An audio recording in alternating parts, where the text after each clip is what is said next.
It's now 6:30 p.m. and I'd like to call to order the April 15th study session of the Board of Trustees of the Aldine Independent School District. Let the minutes reflect that we have a quorum with all members present. First on our agenda tonight will be Dr. Tamika Alfred Stevens. Good evening, Mr. Mead, Dr. Goffney, members of the board. Tonight we will have a presentation by Templeton, and they will be sharing an update on our demographics. They have conducted a study for us. At this time, I'm going to be passing out the folders. Thank you, Dr. Villarreal. That has a copy of the presentation in it. And once Mr. Templeton himself goes through everything, if you have any questions, we will be happy to answer any questions that you may have. I'd also like to recognize our team, the two members of the finance team who have been also working with Mr. Templeton, in addition to the Student Services Department that's not here tonight, but Dr. John McGee, who is the Director of Accounting and Business Services, and Alexia Rogers, who is the Executive Director of Finance. They're here this evening as well. Thank you.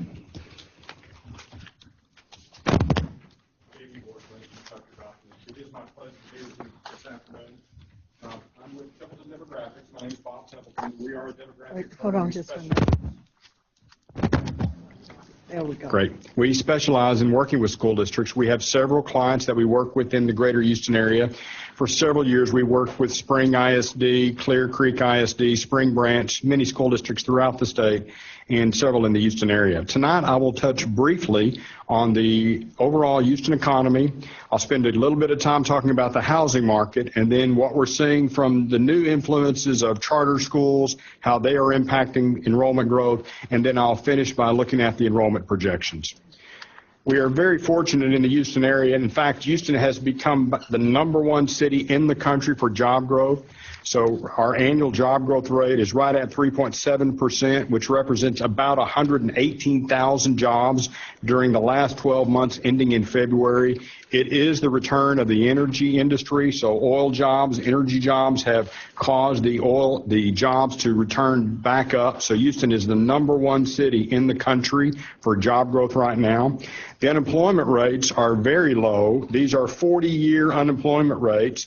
The U.S. rate's at 4.1. The state of Texas is at 3.9. The Houston MSA is at 4.2, and Harris County is at 4.2. Anytime you get below 5%, you are virtually in a full employment picture. It does become very challenging for the service industries, transportation, grounds, food service, bus drivers. All those areas can be somewhat challenged when we see these very low unemployment rates. The housing market across Houston, we're building about 30,000 new homes a year across the greater Houston area. So new housing is doing very well. It is still considered to be a seller's market. Home values are climbing at very high rates. This is a little bit of a challenge for the younger families, but it is a time where home values are likely going to continue to be going up. Overall, across the district, here's just a brief demographic snapshot. Across the Aldine ISD, we have 304,000 total persons, population, living in the Aldine School District. That's up about 15.8% from the 2010 census. The median household income is right at $39,000. That's also up about 8.5% from the 2010 census. Home values are up. The median home value in Aldine ISD is right at $109,000. That's up 25% since the 2010 census. So home values are continuing to escalate at a very, very high rate.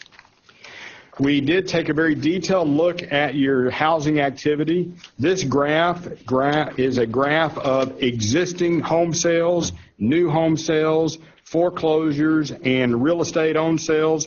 What you'll notice is the blue bar of the graph represents new home sales within your school district. The orange graph represents the existing home sales within your district, and the gray and the yellow bars represent foreclosures and bank-owned sales.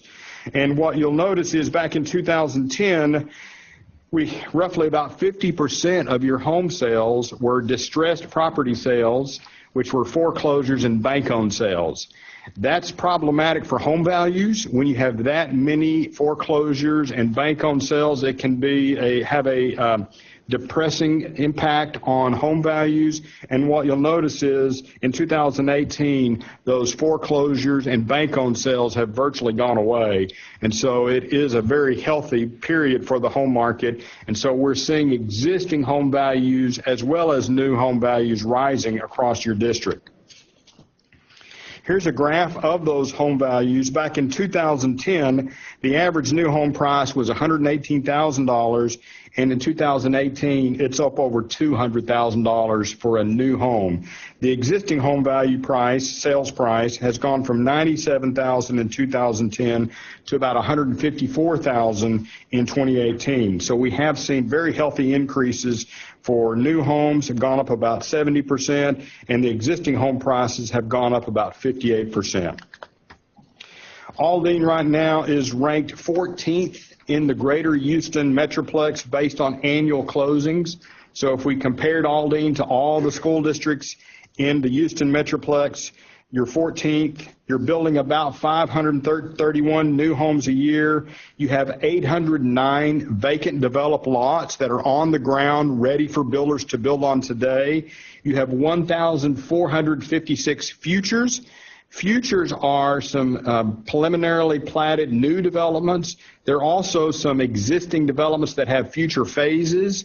So you've got roughly about, by my calculations, about 4 to 5 years of building anywhere from 300 to 500 homes a year. We track the housing market every quarter. So every quarter, our employees are driving all of the subdivisions, the active subdivisions, and we're counting how many homes are under construction, how many are closed, and we put that in a database so that we can report to the school districts all over the state about how many new homes are being built. This is the data for new home closings and new home starts for your school district, and you'll notice in 2018 we started 510 homes and we closed 531 homes. Now here's a map just to kind of give you the big picture of the school district. I know there's a lot of information on this map. It is your current elementary attendance zones that are the shaded colors, and those stars represent your campuses. The green shaded communities, those outlines are active subdivisions that are building homes. The yellow is where some of those future single-family developments are taking place. And then it's kind of hard to see, but we've got some multifamily that's active, that's under construction, and then we have future multifamily. We've got roughly 800 lots available for builders to build on. There's about 1,450 future lots for single family. Of the futures, there's about 145 lots that are under development that we'll be delivering shortly. We've got about 500 multifamily units that are in the planning stages. There's currently about 104 multifamily units that are under construction. There is one that it didn't quite show up on this map, but it is an over 65 apartment complex that's under construction that's in the Francis Elementary Zone. So if you've noticed an apartment complex under construction in Francis, it's a over 65 or a senior apartment complex, which would have no student impact on the school district. Some of the details. We've got 3 future multifamily projects that we're tracking. Green Oaks, which is in the Spence Elementary Attendance Zone. It's 126 multifamily units. It is estimated that it should begin construction this summer, July of 2019. The Greenery is 120 multifamily units, should begin construction also this summer. And then we've got 2200, which is 270 multifamily units. It should begin construction in the fall of 2019. These are market rate apartment complexes, which means they'll have a low yield, they're not subsidized or tax credited apartment complexes, which would have the highest yield. So that's how we are classifying these apartment complexes. Some single family, these are some of your most active single family developments for new home construction. Forestwood, which is 787 total lots. They have 63 future lots. 35 homes under construction, 37 homes under construction.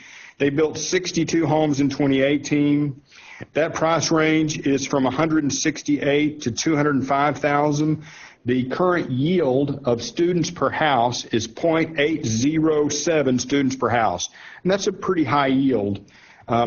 Typically, our average with our clients is anywhere from 0.6 to 0.8, so that's a little bit on the high side for students per house.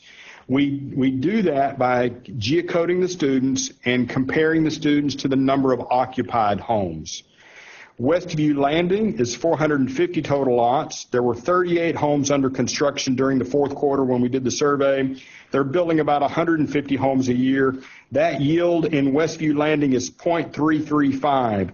I think this yield is going to go up significantly in the next couple of years. Right now, that yield is a little low, in my opinion, due to it being a newer subdivision, and we haven't had a lot of time for those homes to get occupied and for the yields to move up into your school district. Next is Bammel Trace.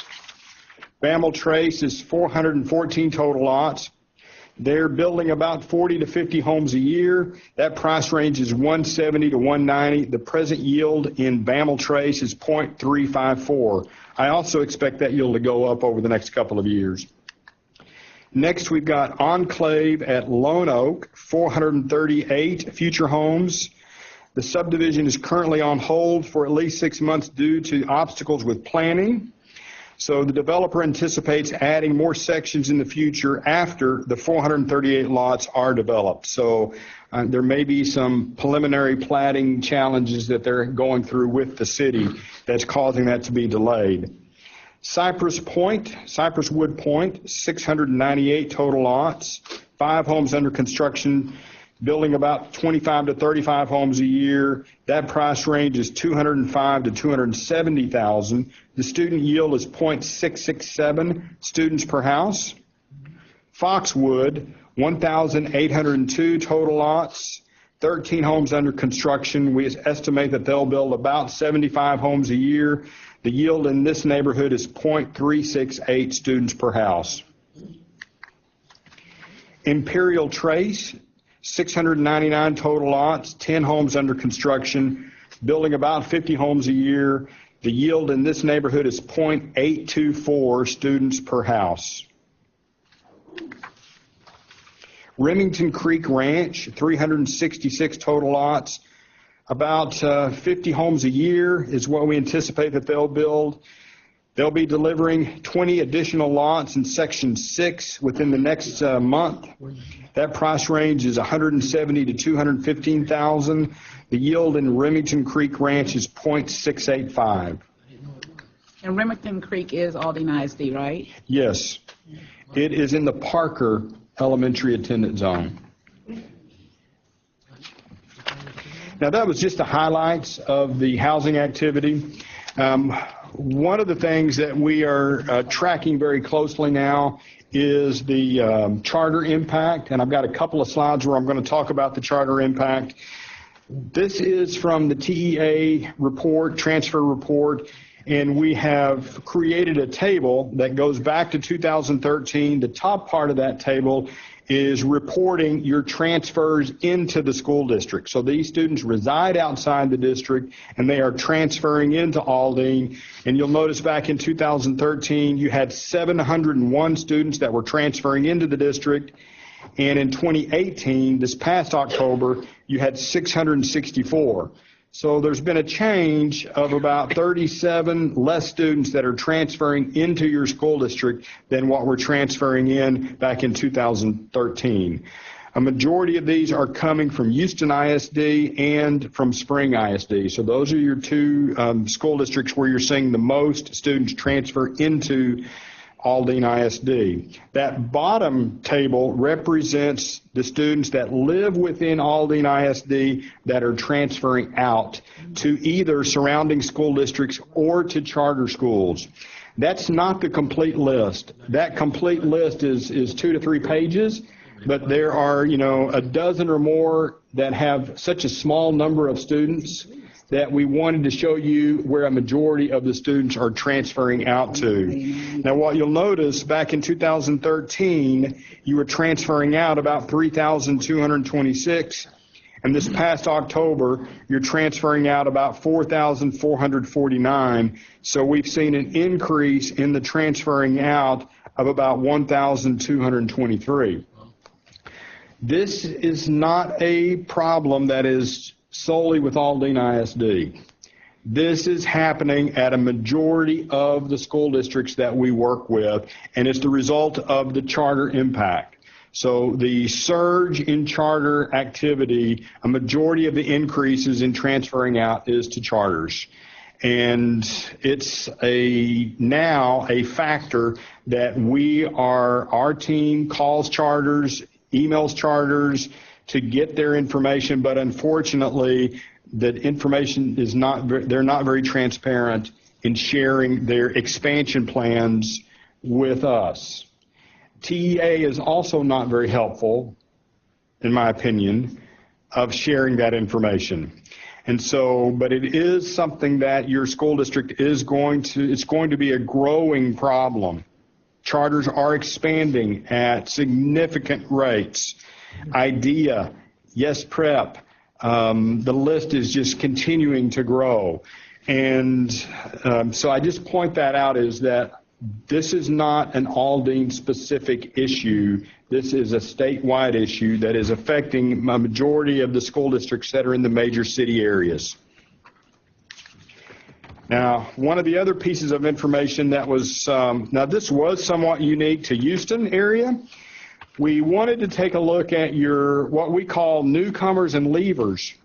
You always have a certain number of newcomers to your school district. Newcomers are students that have new IDs, new student IDs in a year, and we then search the previous year to see where we have new students. Leavers are the opposite of that. And what we noticed was, and we suspected this was going to be the case, 2017, you had a outstanding issue, which was Harvey, that had an impact that caused an increase in leavers. So in 2016-17, you had about 10,307 leavers, and you had about 7,582 newcomers.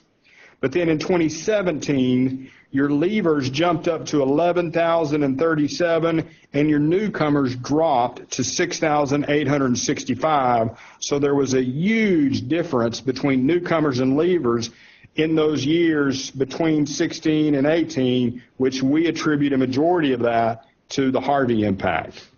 And so in 2018, your newcomers went back up over 7,100, and your leavers dropped back down to the 2,169. So you can see this past October, you had a more normalized pattern for your newcomers and your leavers. And so, yes. Could you clarify again, please, the student ID? So is this code? In other words, are these newcomers to Texas? No. To what? To Aldine ISD. So they are brand new to Aldine ISD. So what we do is we look at this year's student file, student database, right, and we see their student IDs.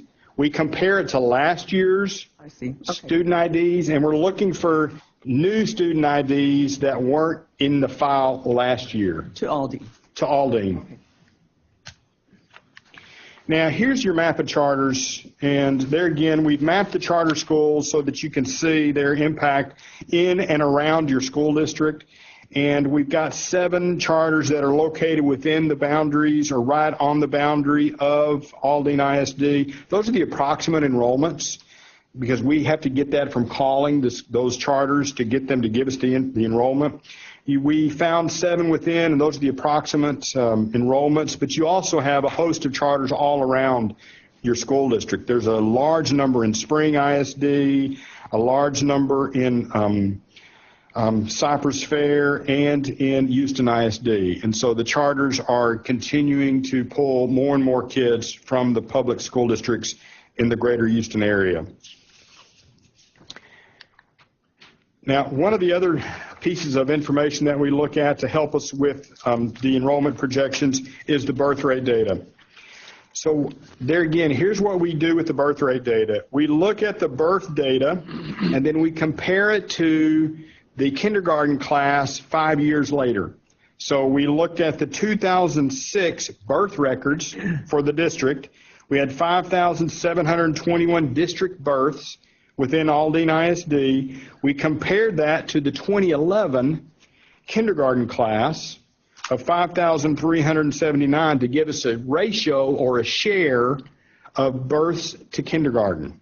And so we did that going from 2006 all the way to 2013. And what you'll notice is the share has been declining.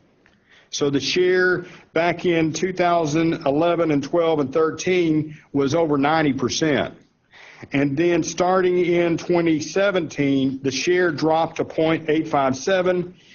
In this past October, the share dropped to 0.795. Now, why did the share drop? It's the charter influence. So now charters are pulling kindergartners from your school district into the charter schools, which has caused that share of births to kindergarten to drop to 0.79. So we used a conservative model.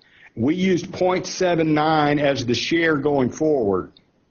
Now, you can have an influence on that, and that is your marketing and your communication and your kindergarten roundup and your efforts to communicate to the preschool and kindergarten is huge. Mm-hmm. I would point to one of our clients, Grand Prairie ISD.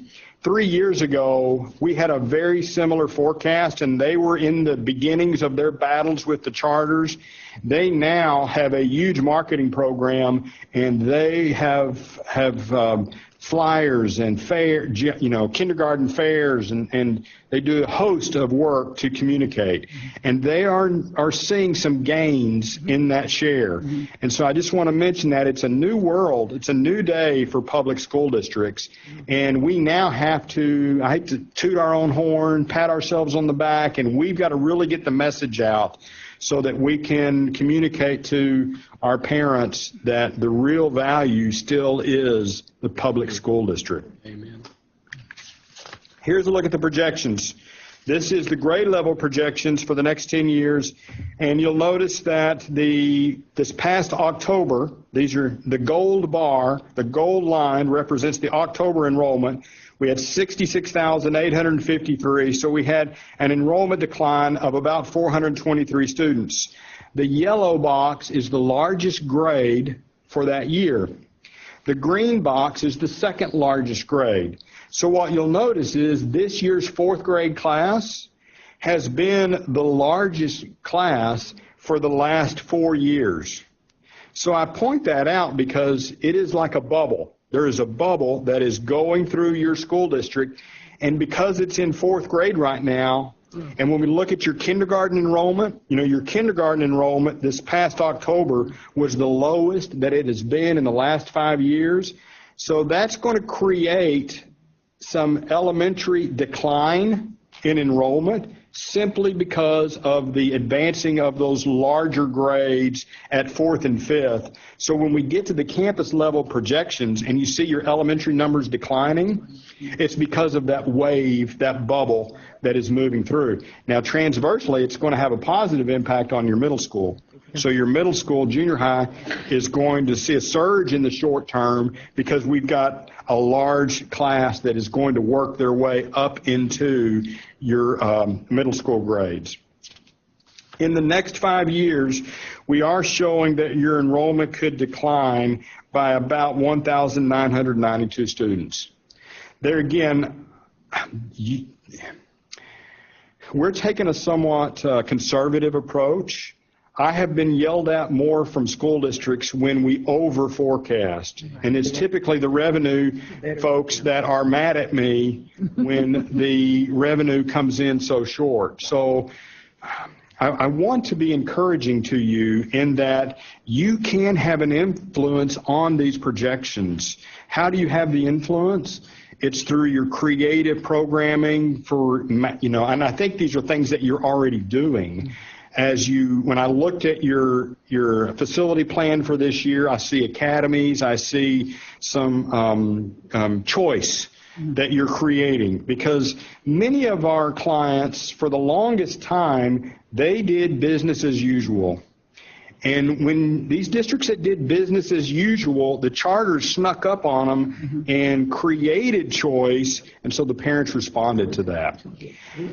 So this picture could change, and it can change because of the efforts of the school district. Now, I won't spend a lot of time at the campus level. Here's your elementary projections by campus.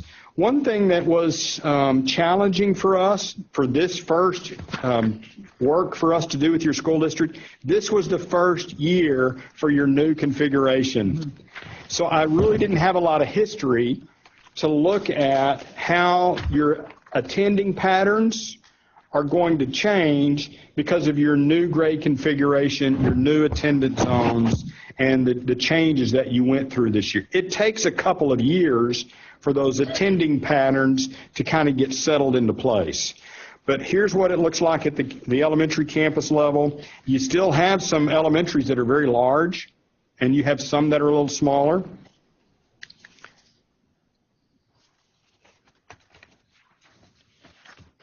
You'll notice at the elementary totals, this past October we had 33,912 students enrolled in your elementary campuses, and you'll notice in 2 years it drops to 32,000. Remember, that's that large fourth grade class that's leaving. So when that large fourth grade class leaves, then your elementaries are going to start growing again. So it's really just a matter of the bubble going through those elementary campuses.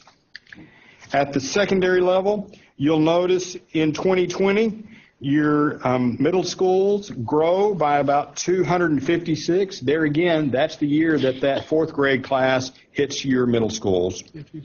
So you're going to be at about 15,200 kids in your middle school campuses in 2021. Then it's going to start to drop a little bit as the bubble works through those junior high classes. At your high schools, your largest high school is likely going to be MacArthur High School. It'll be at about 3,000 kids in 2023. And then Davis High School is almost 2,400 by either 2023 or 2024. So those are your two largest high schools. I'll summarize and then go back and be ready to answer some questions. Well, in summary, in the 2017-18 year, the student decline was primarily driven by the impact of Harvey and an increase in transfers to the area charter schools. The district started over 500 new homes and closed about 531 new homes in 2018. We do expect you to do about another 500 new homes again in 2019. We've got about 1,450 future single-family homes planned and roughly about 500 multifamily homes that will be delivered within the next 1 to 2 years. Area charter school competition has lowered the share of kindergarten students attending Aldine ISD. And in the last 5 years, transfers out of Aldine ISD has risen by roughly about 1,200 students. In the next 5 years, we have your enrollment declining about 1,992 students. That'll put your enrollment in the fall of 2023 at 64,861 students. It is a new era for school districts, and marketing and communicating is crucial to making sure that parents understand the strengths of Aldine ISD. Working on it. Be happy to answer any questions. Board, any questions?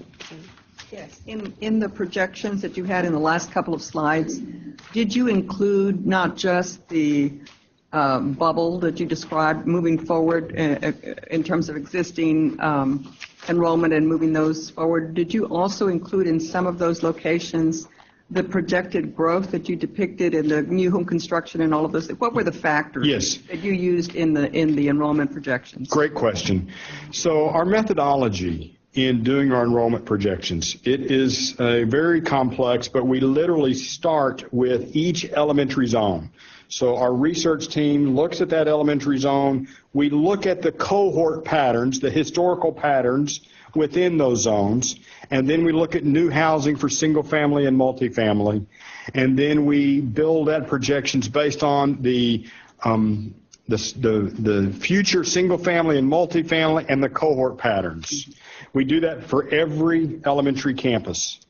And then after we build all the elementary projections, we look to see how the birth rate ratios laid on top of that. Because the birth rate data, we don't get the birth data by elementary zone, we get it by zip code. So we don't have a way to correlate the birth data down to the small campus geography. So we have to do the birth rate data at the big picture level. And then we look at the feeder patterns. Now, fortunately, you've got a pretty clear feeder pattern from your elementaries into your middle schools. So we didn't have as many of those breaks where we have to decipher the splits between elementaries to different feeders. Your middles and elementaries lined up pretty well. So then we migrate the elementary numbers up into your junior high, middle schools, and then build the same way. We build those middle school projections next, and then the last projections we do are the high schools. It's literally thousands of calculations have gone into building a 10-year projection with this many campuses. And so I would say, because you're in the first year of your grade configuration change and new attendance zones, there's going to be some fluctuations because of transfer patterns that get settled over time. And so now you may have, I'm not sure if you have a hard rule on transfers, open campus, closed campuses. And so many districts will have a period of time where it's kind of open and they let parents. That's what we're moving towards. And so, that's then what causes those numbers to fluctuate just a little bit. And I think we talked about it, Dr. Alfred Stevens, the Blanton CT High School being new, those numbers are off. That line is probably off because it's a new school with 3 grades. Yes, we did talk about that, Dr. Goffney, and we looked at what the capacity is for that building and what the current enrollment is. So we know we need to tweak that, if you will, and get some updated information. But the information that Mr. Templeton presented is information based on what we have provided to him. So we do know that there's capacity there. But I think next year they'll have seniors, is that right, at Blanton? So that'll add to the grade level. The grade level and the enrollment, total enrollment. And so am I reading it correctly, too? Our district capacity is 81,523 students. Is that a correct assumption? That is the capacity, just taking into consideration the brick and mortar, the building itself. But we know that we have many campuses that also have temporary buildings that are on the property as well. So it is not taken into consideration. The temporary buildings. The temporary buildings. So the minimum would be 81,000 kids would fit comfortably in our district. Yes. How does our mobility rate fit into this plan, our mobility rate that we have in Aldine, which is about 25%, I think? I don't have that number off the top of my head, but we do calculate that. And the challenge is I can't remember the exact percentage of your students that are in multifamily. It really is a function of multifamily. It's about 20%. 20% are in multifamily, and that's what really contributes to the mobility, because what happens is, as apartment complexes occupancy rates go down, they start offering incentives, and then that facilitates turnover, because then they start trying to take advantage of the incentives, the free rents. And so you're at about 20% of your students that are in multifamily. That's actually not bad. Richardson ISD, we work with them. They're 48% of their students are in multifamily. And so when those occupancy rates drop and they start offering the incentives, those kids and families start really moving in and out of the district. Now, on another note to that is, when the occupancy rates get too high, they start increasing the rent rates. And then that pushes families out, because then they can no longer afford the rents in the apartments. So then that can push families out as well.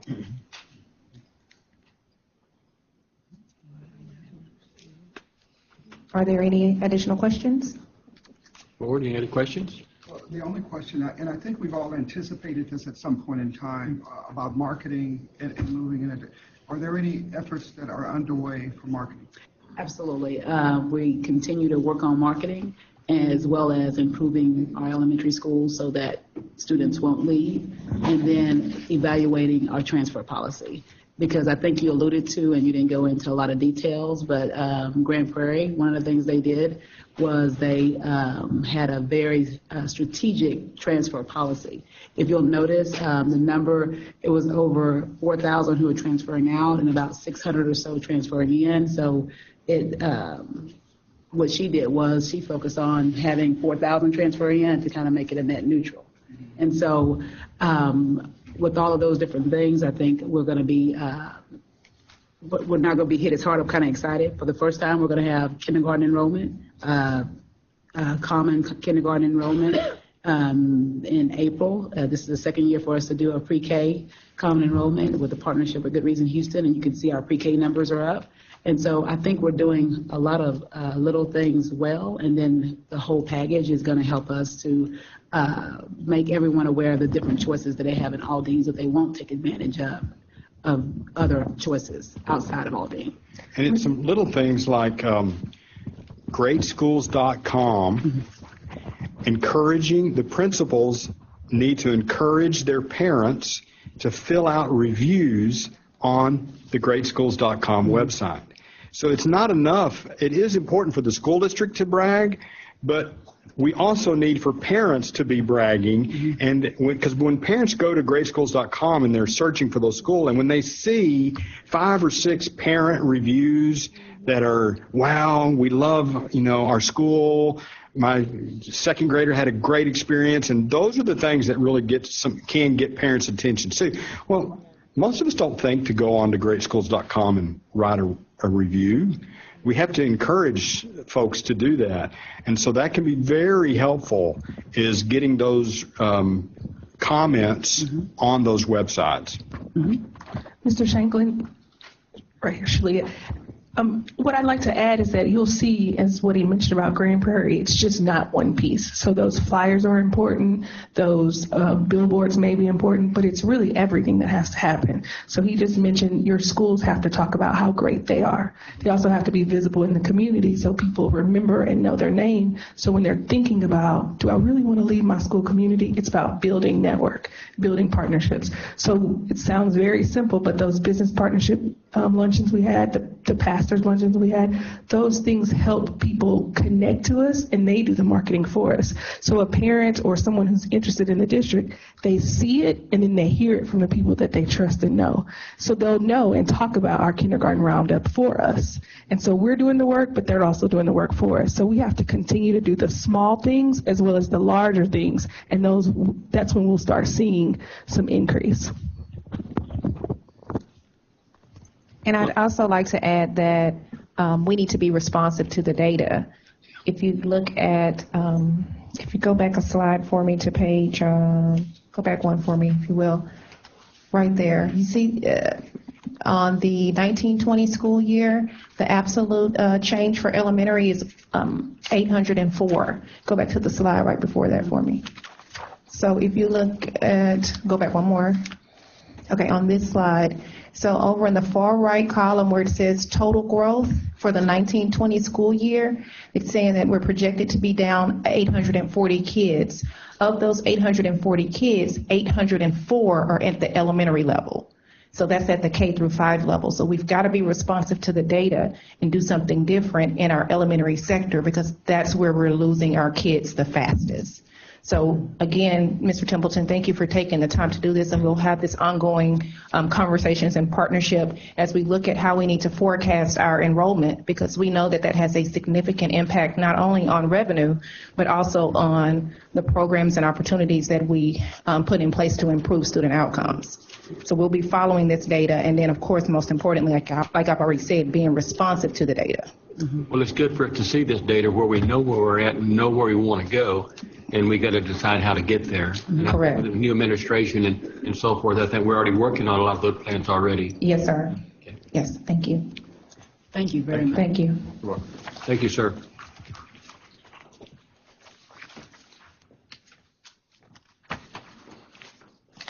Here, let me just a second.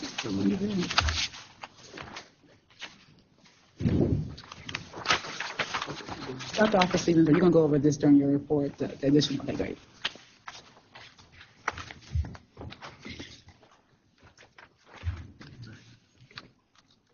Okay, then we'll continue on with our report from Dr. Goffney.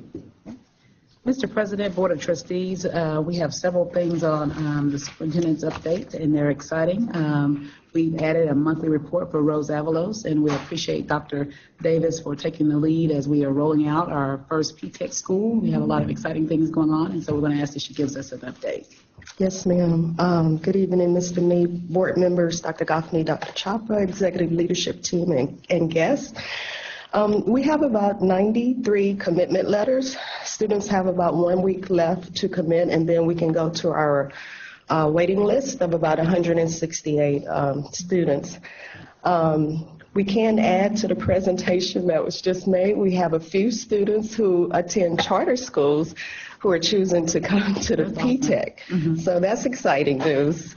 Job postings have been made for the counselor and teaching positions for the cores. We are interviewing currently for the counselors. We actually had screenings today. We had a conference with Cisco. This is important that we're trying to establish our Cisco networking program as an academy. And if we are able to do that, then Cisco provides a ton of resources for our students and our faculty and our teachers with training. So that's very important, and we are making progress towards that. We have a partner organization who will implement a mentoring program for us and establish those partners, the partnerships with our student mentors. And the principal and Lone Star advisors will begin going to middle schools to meet with the students and go have them go through Apply Texas so that they can apply to Lone Star and get their Lone Star ID. That's the first step with that. And construction is on schedule, and we've been selecting furniture, and we've been having a good time. Any questions? Dr. Davis, are we going to have 125 starting there? Probably about 135 to allow for attrition if a student say, this is not for me, I want to go back or something to that effect. But about 135 going into the ninth grade year. You know, I live by the school close to it, and it really is beautiful, and it's coming along real nicely. It's very nice, and there was a question, I think Dr. Garcia asked about where the students are coming from, and most are, almost half are between actually Davis Ninth. We looked at where those students would be zoned, Davis Ninth and Mac Ninth, and then with the others, a nice split between Aldine Ninth, Eisenhower Ninth, and Nimitz Ninth. That's good to know. Yep. Thank you. Any other questions? Thank you. Next on our list, I told you, I gave you a little bit of information about it last month, and so tonight we have a presentation. We're excited about our summer experience for our students. In lieu of summer school, we'll be having camp experiences. The group you're going to be hearing from are leaders from all throughout our district. It'll be interesting to see how they tell the story, but they took on the task without hesitation to dream of what's possible when we create opportunities for our students during the summer. And so primary, we had Gladys Moton. Elementary, we have Mr. Raymond Stubblefield. Middle school, we have Dr. Rebecca Sanford. Ninth grade, Ms. LaTanya Amerson. And for high school, we had two because there are several different facets, Mr. Todd Lindeman and also Mr. Walter Stewart. And they're going to tell you tonight about our students' summer school experience that they designed and that they will be leading this summer. So let's hear it for our leaders. We're ready to reclaim and retain our students in Aldine. Yes, we are. We're in our getting ready for summer camp. Oh, we got. All right. Blaze. Oh, no. Head's too big for the hat.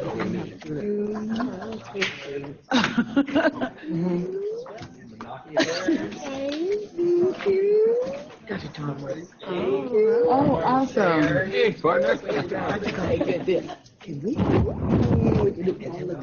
Yes, ma'am. All of them. You're going to see. We're doing the camps for all of our Oh, students. looky here. I can.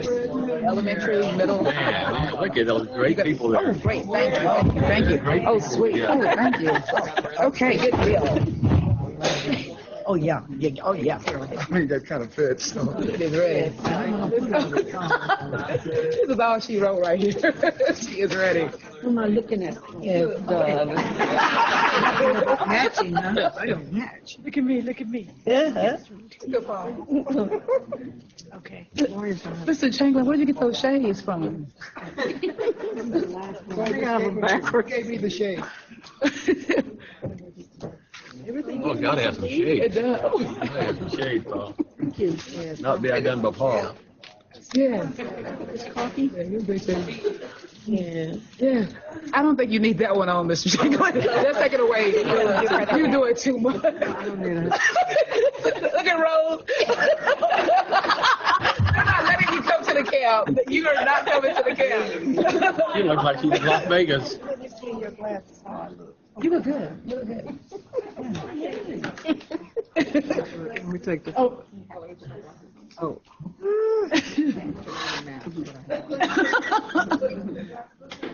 Oh, she's ready. We're ready for what? Look at Dr. We're ready for the experience. Okay. Don't look so well, huh? Yeah, you look at me. I don't think so. No. No. Come on, Miss Megan over here. Oh, Miss Megan. Are you sure? Yeah. No,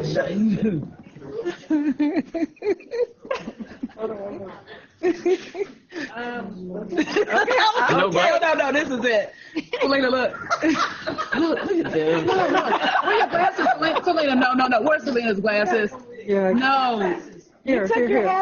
You can't cheat. Oh, yes. Oh, that is wonderful. Oh, let me take off my other ones. I couldn't fit both. Hollywood. Funny thing is, this is not the first time we see Connie like this.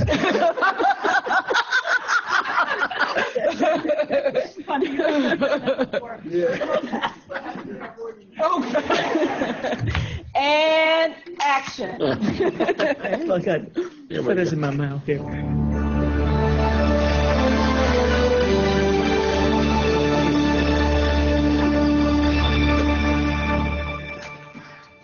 Get ready for an action-packed summer. Lights, camera, action. The Aldine ISD Primary Summer Camp is headed your way. The Primary Summer Camp is an innovative approach to summer learning delivered by highly qualified teachers. Campers will explore science, technology, reading, engineering, art, and mathematics, also known as STREAM. There are 6 campsites to choose from. All locations will provide STREAM curriculum, including field trips. Students will receive breakfast and lunch daily at no cost to you. Don't miss out on this amazing learning opportunity. Come walk the red carpet with us and add your star to our Walk of Fame. Clifford the Big Red Dog is waiting just for you. Submit your application today to reserve your student spot. It's guaranteed to be a fun-filled summer of learning at Lights, Camera, Action All-Star Camp.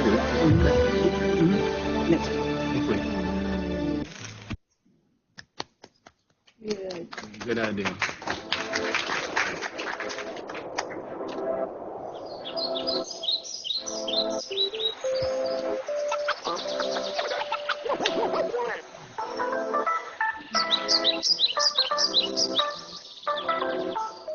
Coming this summer to a campsite near you. 15 days of exploring, learning, sharing, and having fun. Explore art, PE, technology, and video creation through science. Level up and gain badges for all that you accomplish. Transportation is provided with free breakfast and lunch. Did I mention that this is free? Submit your application today to reserve your student spot.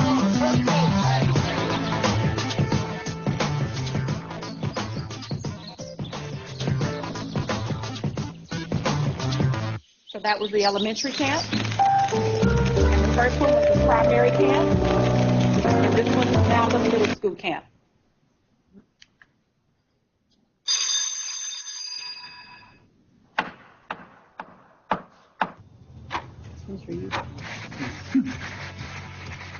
Does school have you trapped?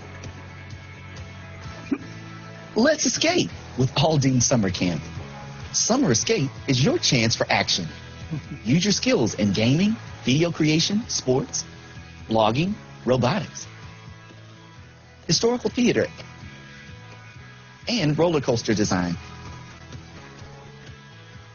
To level up and get your badge to escape into summer. Transportation is provided for eligible campers with free breakfast and lunch. And did I mention that camp is free? Submit your application today. Enrollment is limited. Apply today. Escape to camp. Coming this summer to a campsite near you. And of course, our high school, Project Empower, Be Great, goal setter, relentless, excited, accountable team player.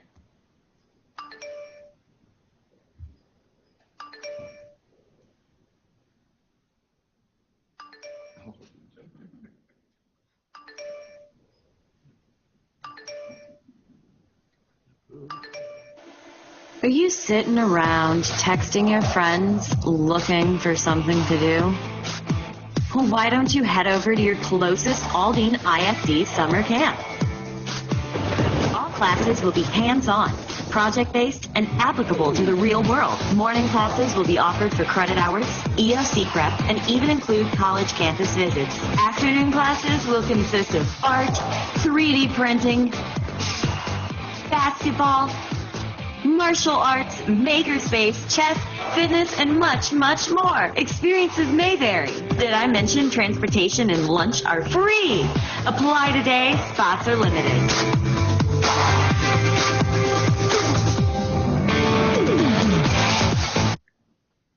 And for our senior high school, we want our students to make their summer epic.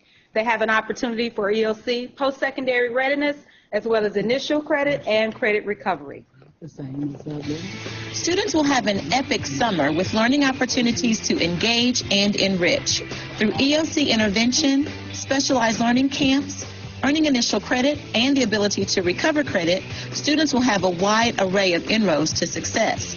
This free program invites all high school sophomores, juniors, and seniors to have an epic summer.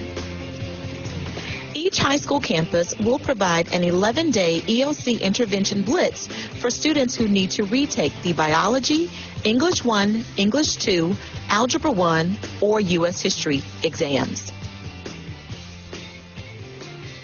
The Post-Secondary Readiness Specialized Learning Camp program will provide students with access to advanced academic enrichment by way of advanced core study skills, will support students with extensive college planning, campus tours, and ACT and SAT prep. In partnership with Project Grad Houston, Lone Star College, and local businesses, students will gain first-hand exposure to one of 6 camps that will ignite interest in a career path. It's rocket science, rockets and robots. Students will take the introduction to engineering design and will engage in enhanced STEM coursework. The Be a Health Hero camp engages future health professionals in learning CPR, AED, and first aid instruction.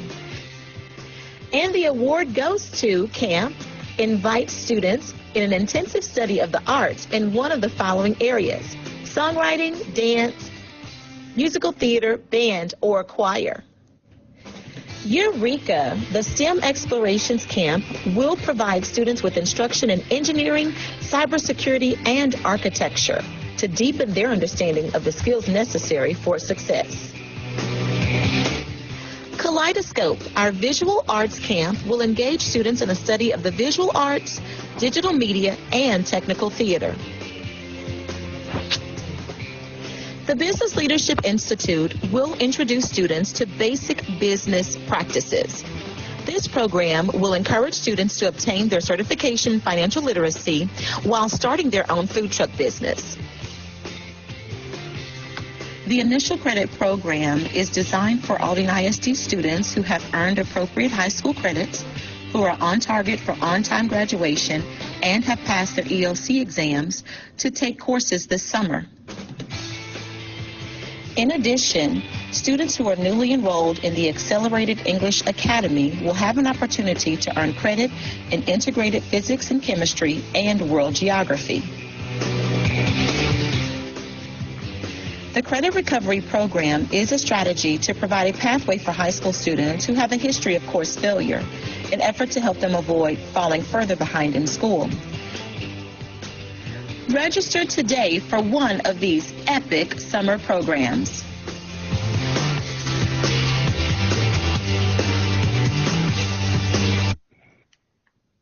So, see you at Summer Camp 2019. Yeah.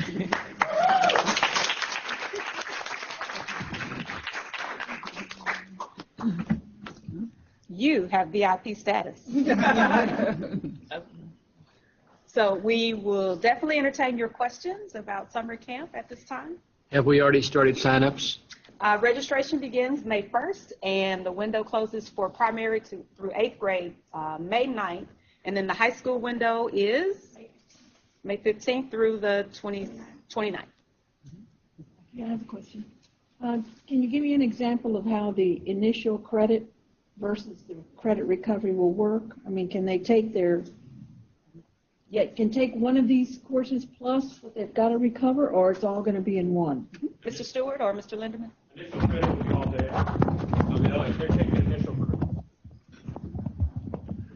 If they're taking initial credit, it depends on the course. Many of them are the full day things, but if they're a half day, then yes, if that student works out and they need to do credit recovery, they can mix and match that way. But most of them are full day, so the kids will have to make a choice. But one of our business council, our business appreciation luncheon groups that we worked with, he was at MacArthur a 10th grade student, and through initial credit is what he could take AP classes. Ended up graduating, I think number 40 from MacArthur.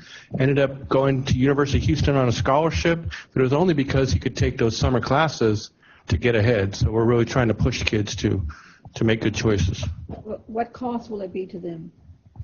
No cost. Free? No cost. Yes, ma'am. The courses that we offer in the initial credit is pre-calculus, pre-AP, chemistry, art, also economics and government, and art, and health and PE, mental health and speech.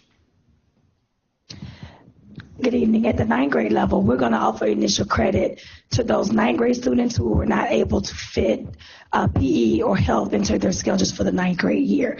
So our goal is to try to send them to the senior high school campus with as many credits as possible. So initial credit will be for those two courses only for 9th grade students in preparation for senior high school. At the senior high level, will it be taught by a teacher or through Edgenuity? Initial credit will be direct instruction. Okay. Now, the credit recovery will be Edgenuity and online learning. But what the initial credit is an 8-hour intensive instructional day. Because remember, we're trying to cover all the content you would cover in a normal school year in 4 weeks, 8 hours a day. You go on and you do the work. So I know on the high school level that we're focusing on ELCs, but I did not hear, unless I missed something, on the elementary level. I know they're going to have fun, but what about our kids that can't read? So we have The first grade camps will have a focus on primary instruction, foundational reading skills combined with enrichment. So they'll spend 2 to 3 hours in the morning focusing on their foundational skills, getting them up to par with their peers, and in the afternoon also have a little bit of enrichment and some fun mixed in. Will you tell them how the students are going to be selected and who's going to have priority? Right, so our priority students that will be able to attend, we're really excited about the fact that we're going to be able to have students participate in summer programs who have been overlooked in the past. So, for example, our recent arrivals, we have almost 400 recent arrivals in elementary schools throughout our district. In the past, they've not been able to attend summer camp. So we're really excited about being able to give more students an opportunity. We're looking at almost 4,000 students across the district just in the elementary grades that we're going to be able to serve. So we're really excited about that. In addition, the teachers who are going to teach? And yes, Dr. Goffney really encouraged us to think outside the box and to be creative in our approaches. And so we were given an opportunity to think about who do we really want to teach our kids. We want our most highly effective staff in the summer. So we're going to be able to recruit the most highly effective teachers across the district to work with our kids in the summer, and we're expecting them to make a huge difference. And we are collaborating with the HR department, and they are identifying those highly effective teachers. And they will send an email at, I think, midnight Sunday. It went out already. Yes, and they had to receive a code, and there's a questionnaire that they must complete. And in the questionnaire, you get so many points for having a code, and then you ask other questions also. And I do want to add that they've already we already have some applications in as of this morning. And certain wanting to teach summer school. Absolutely, absolutely. And some positions were posted. All positions were posted. The coordinator's position at the elementary level and middle school level, but the high school level, it was the site administrator was determined by the principal for that campus. So, like at Aldine Senior, we selected.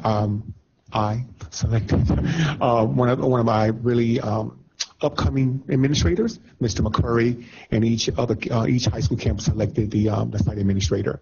But for the post-secondary readiness camp, we selected myself and Mr. Linneman. We selected 2 assistant principals, one from Aldine Senior and one from Eisenhower. And the young lady that you hear speaking about the EPIC experience for high school is Mrs. Mandalay Davis, and she's going to be one of the coordinators for the EPIC experience for post-secondary. I know for all of you utilize all the program directors. I mean, I wish you guys could have seen the presentation in front of all of our ILT and talk to us about how every library is going to be open and how they were excited about this experience as well for elementary. Yes. So at each of the 13 sites for elementary schools, the library will be open not just to serve the students who we're now calling campers, we're not calling them students, but the more than 300 campers at that site. And in addition, we're going to market to make sure that the entire district, the entire community knows that our libraries are open for students to go every day throughout the summer and check out books, even if they're not part of the program, in addition to the meals, the breakfast and lunch, and making sure that our students and families who need to take advantage of that are given an opportunity. So not just the 4,000 campers that we're serving, but also really extending a great service to the entire community. And what time frame? What is the time for the campers?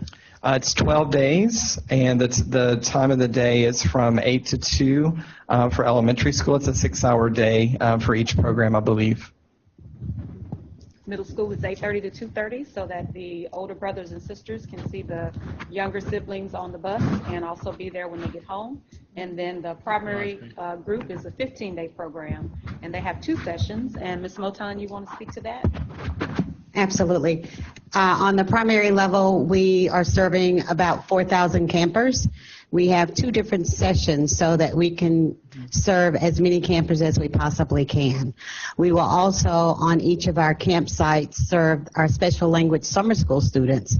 Our school day is from 7:30 to 3 o'clock so that we can meet the mandated requirements for a special language summer school. So these are strategic, right? These 13 elementary campuses spread across the district, as are the middle? How many middle? Yes, we have 7 middle school sites, 6 primary, 13 elementary. Total about 11,000 students from the primary through 8th grade. We'll get you a list of those sites. We can make sure that you have those sites. We're calling them campers because many times I was actually in a meeting with the lieutenant governor, and he was talking about extending the school year, and there were some colleagues in there who said, oh no, the tourists will come unglued. My kids, they need to travel during the summer. We don't want an extended school year. And I actually said, give me your money because we want an extended school year, and not just for those who don't meet the requirements on the test, but just an additional opportunity. So we're excited because embedded in the fun stuff is fun, but they'll be learning, but embedded in it, and they don't have time to go through every intricate detail, but they have been intentional about making sure those who need more intensive intervention for reading or math is in there for elementary. And I think the key is not just taking the same teacher who's always taught summer school, but going after those effective, highly effective teachers.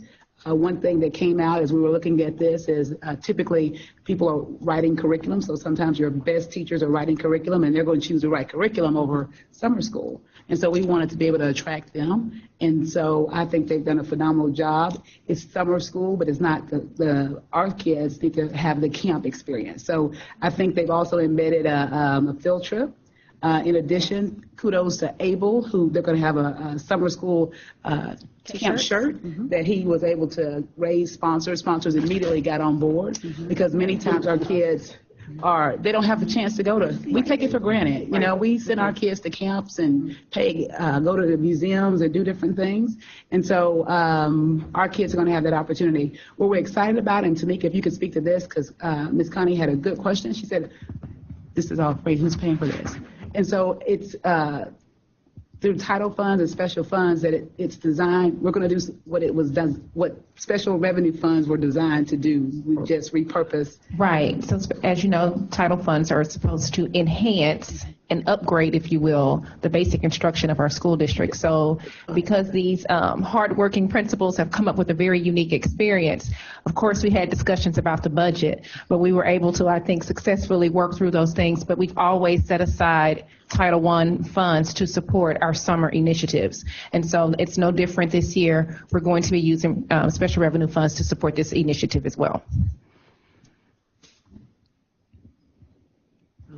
Any additional questions? Like a winner. I want to go. Yeah. But board, please join me. And we encouraged them to think outside the box. We wouldn't give them a budget. We wouldn't give them anything. We said we wanted our kids to have camp experiences. Can you design something and come up with a proposal? And within, how long did y'all have? Like a week or two? 3 weeks. Okay, about 3 weeks total. The initial planning, I mean, they are fantastic. Yeah, they did an excellent job. So please join me in telling them good job. They did a great job. And at the end, we'll have a report for you all. At the end of our summer school experience, we'll have a report from each level and take pictures and share. Thank you guys very much. Okay, district initiatives, where am I at? That was the fun stuff. We still have some more fun stuff. We began our conversations on the ACE demonstration schools, and I know everyone has gotten an opportunity to kind of to hear. The PowerPoint is not in here. Page 22. I don't think we have the PowerPoint. I think she's going to pull it up. But just to kind of go through and see where we are, as we looked at and talked about on last Thursday about some of our challenges. And one of them, including at our most chronically underperformed campuses.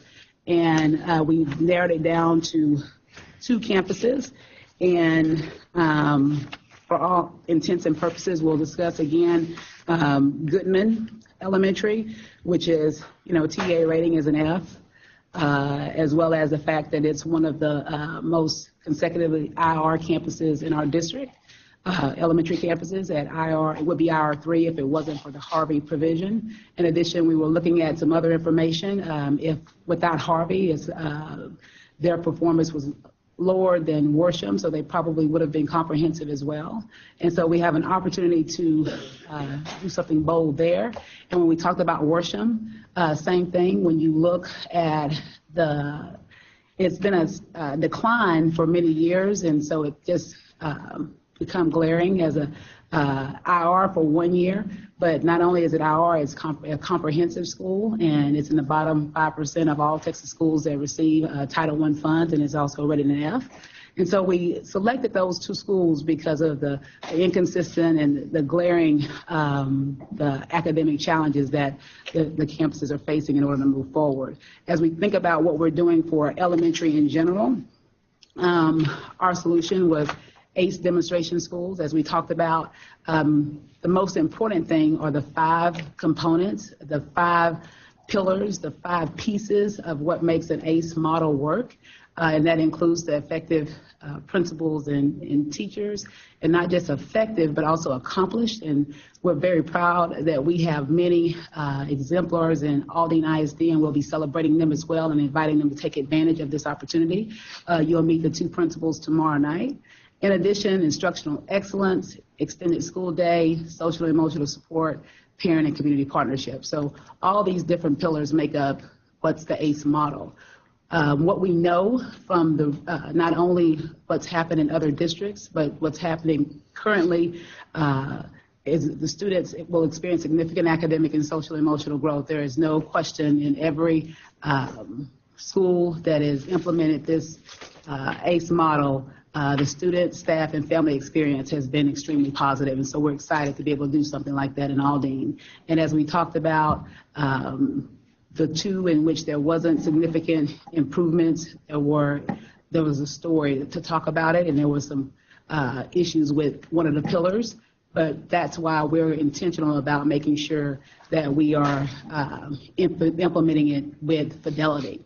As we think about that and continue to move forward, though, we know what's possible. If any Blanton school can go from an hour 5 to an A, we know that we can go from an hour 3 to an A or a comprehensive to an A. And so as we think about that strategic staffing of the campus leadership teams and staff, we've looked at all of our leaders. And again, we're very pleased that Aldine has some leaders who have had a history of success. And that history has to have 3 years. And currently the 2 principals on each campus only have 1 year and 2 years respectively. And so they understood and that they don't meet that 3-year threshold. So the 2 have a history of success in our district and have done phenomenal work of adding value to students. There will be significant financial incentives to go to these schools. Keep in mind, these teachers that we're going to be going after are top performing teachers at those campuses. And so to incentivize them to go, there are incentives that include from $10,000 to $15,000 per year, $15,000 for the principal, $10,000 for the teachers, and then in between. There will be a cap on the number of teachers that I recognize that we don't want to strip any campus from all of their teachers. So the most any campus will have leave their campus are 3 highly effective teachers. And we feel confident that we'll be able to staff both campuses because they're small. I was looking at the numbers as we were going through. Goodman Elementary has the capacity for 619, and currently we're at 404, and it's speculated they think in next year it'll be 380, and so only half of the campus is being utilized. And then Worsham is similar. There's a capacity for almost 200 kids. So we feel confident that with what we have right now, we'll be able to staff. We're going to have an intentional focus on data-driven instruction and data analysis at the student content and grade levels. Many after-school enrichment opportunities and nutritional health opportunities and engaging families. And again, this will be at no cost to the student. And because we have such a high percentage of students who qualify for free and reduced lunch, this is something that we can work and partner with student nutrition to implement seamlessly. What effect will we have taking the teachers out that you say we take up to 3? What will we do to replace them in their school, or what will we do to be sure those kids don't fall behind that has the better teachers? Absolutely. The goal would be, as we are, like I said, the 2 campuses that we have focused on that we need the most sense of urgency will be Worsham and Goodman. And you're right, we don't want to lose the momentum on those highly performing campuses. And so what I would speculate, we wouldn't take more than one from each grade, from a grade level. And so it would be no different if they were going to leave and go to another district. And so we would try not to take 3 from one grade level. And so be intentional in that. And then HR and on staffing, they're going to be focused on it and have a running record so that we don't, again, so that we can make the best decision for both parties, for Goodman and Worsham and for the campuses that may be impacted. Correct. For those teachers who have been identified as highly effective, we have it in guidelines that we would take up to 3 teachers from any campus and only 1 per grade level. Mm-hmm. We don't want to give the impression to our parents that we are taking away from the Absolutely school not. they're already at. Absolutely. Yes, sir. Correct. Yes, sir, for sure. This is our ACE demonstration schools implementation team. We kind of went over this the other night, and very proud of the work that we've been doing for the past, since January. Once we saw this model in action, one in a school in Dallas and a school in Fort Worth, and we talked to the teachers and talked to principals, we knew that we needed to demonstrate what's possible here in Aldine ISD. And so super excited about the work that they've done and bringing this to our district so that our students can benefit. As we keep going, the official launch was, we actually began on last Friday. We talked to the principals who have less than 2 years of experience, Worsham 2 years, and Goodman 1 year, and we had a conversation with them. And today at 3:30 and 4:15, we met at Worsham and we met at Goodman. I'm telling you, we have good people who understand the predicament that we're in. Lots of nodding, understanding that we've got to get better faster. And so what I can assure you is our team is prepared to help each one of them to make their next move a very seamless experience. And so we're not going to just place them. We're going to work hand in hand to give them their top choice for where they want to go next. We've selected our ACE principals, and you'll meet those tomorrow night. They'll be announced. We'll be updating our principals and the district leadership team on Wednesday so that they'll understand and also be assured that we won't be taking many teachers from their campuses. We'll do a district-wide announcement to all staff. We are going to engage the community. We have a MacArthur Community Forum that's coming up next Tuesday, and so we'll be talking about it then and creating awareness about what's going to be.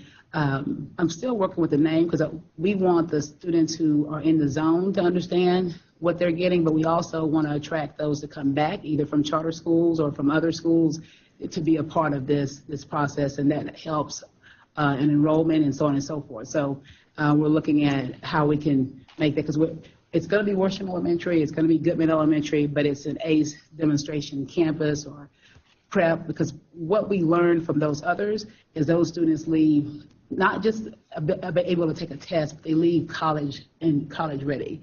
We heard stories about, and I think we share with you examples of how one campus had never had any students to get into their middle school. It was a girls' academy or one of their college prep academies. And once they implemented this plan, not only did they go to an A school, but they also had students who qualified to get in these other choice schools, and it had never happened before. So I'm excited about the opportunities it's going to create for our students.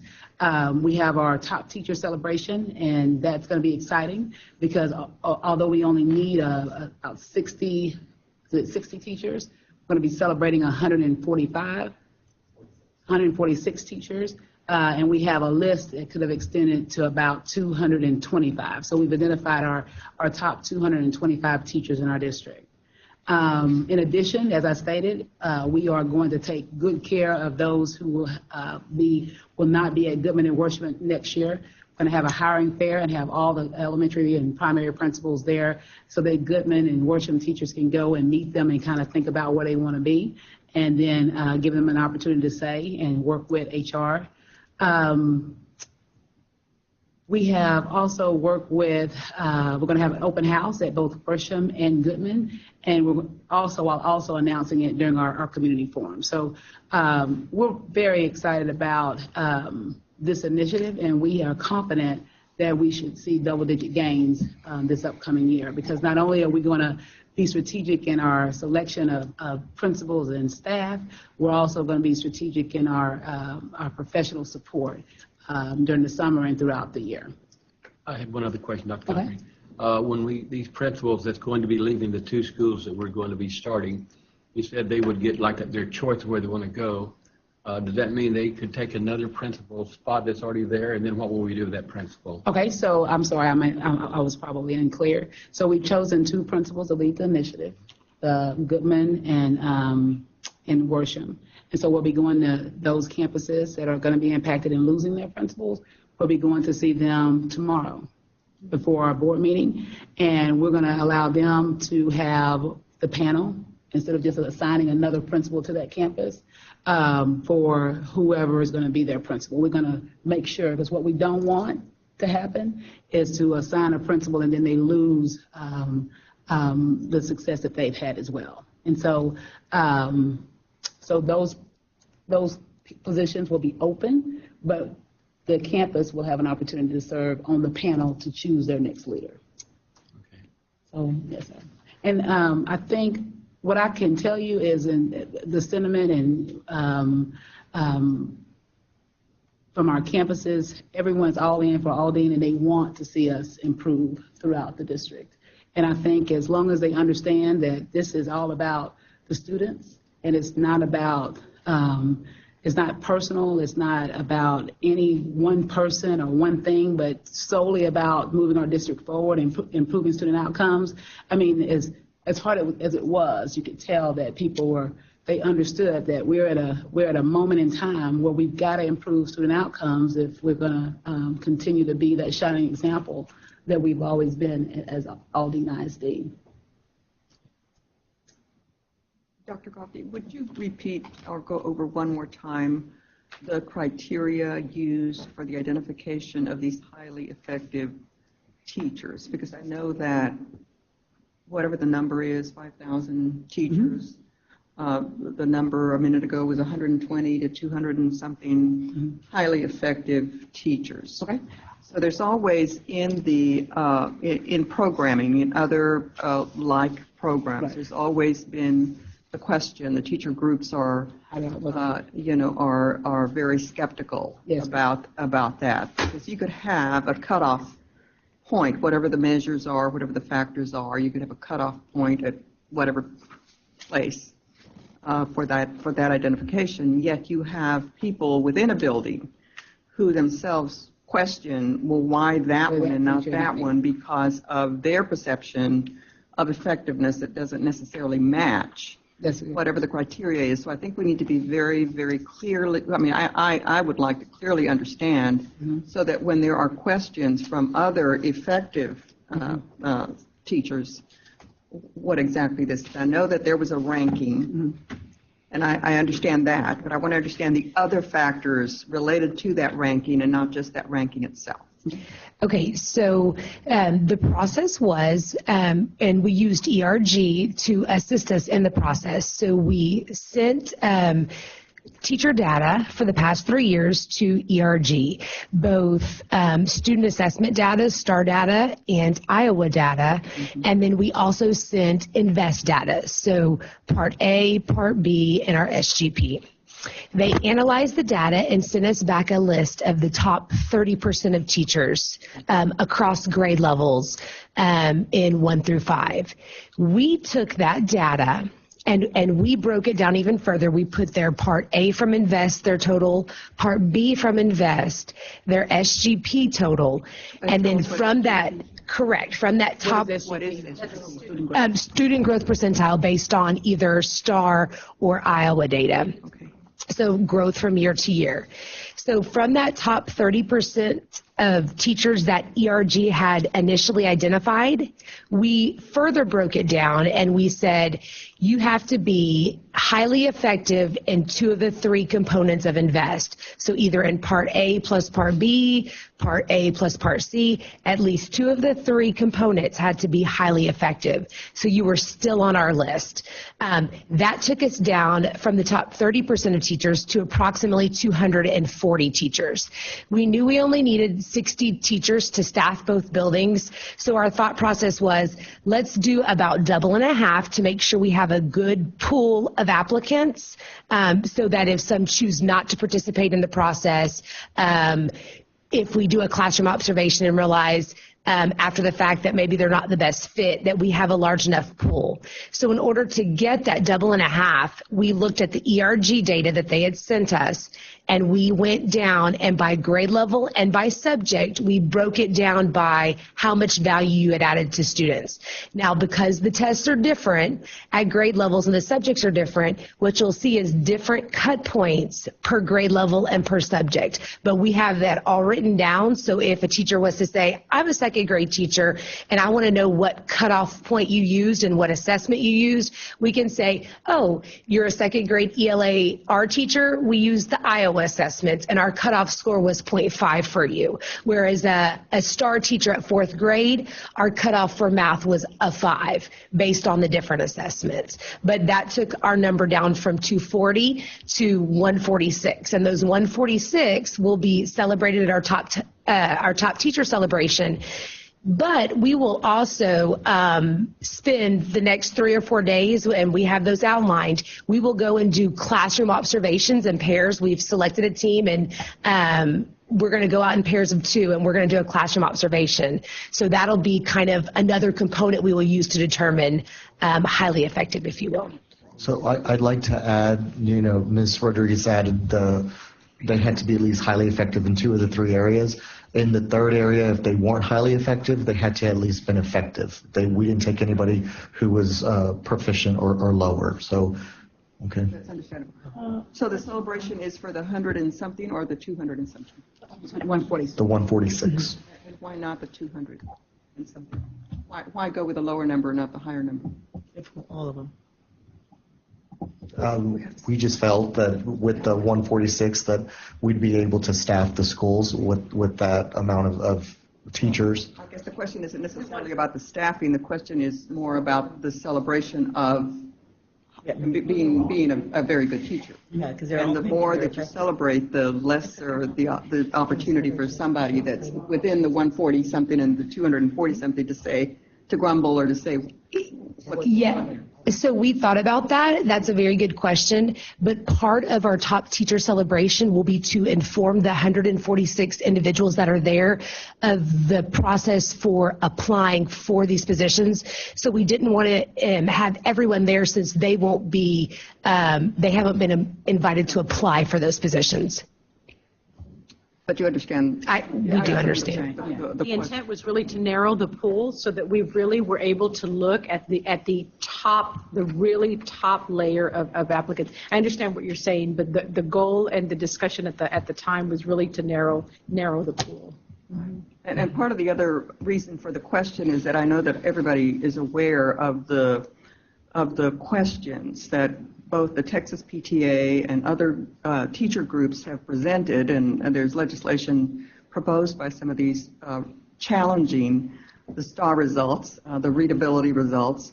And so when a large portion of these elements for selection are not only scores but growth in what appears to be an unreliable, unpredictable sort of assessment, it sort of also confounds the question for some of these employees who are at that level. They're at a level. It just so happens that 2 of those measures are from an unstable source.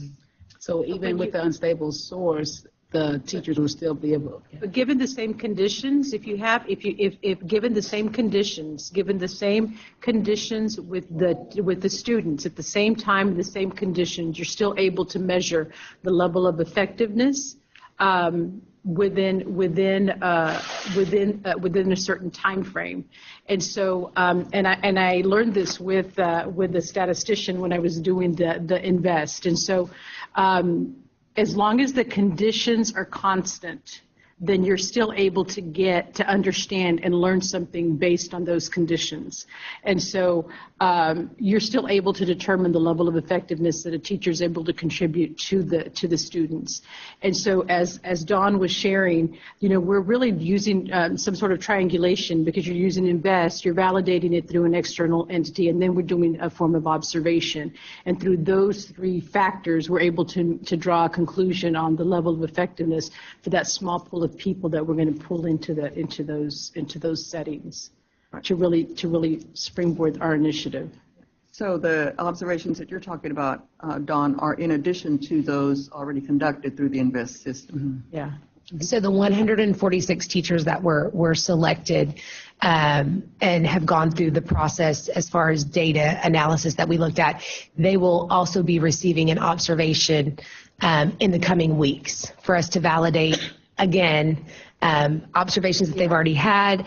They might have switched grade levels because of reconfiguration. So we want to make sure that we're also validating the data that we've looked at as well. And if I can go back, I think that the readability would come into question if we were using strictly achievement. So if you're focused on achievement, then yes, that would absolutely come into place. But because we're focusing on growth as opposed to achievement, we absolutely have measures that can determine the levels of effectiveness, because the conditions are constant.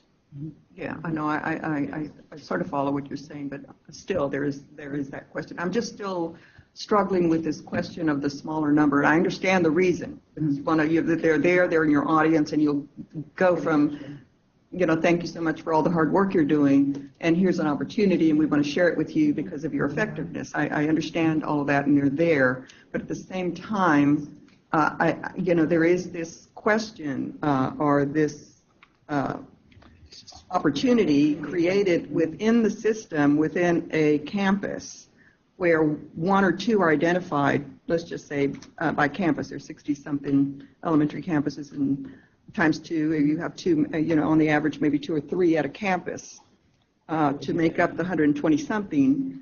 It would just seem that you would have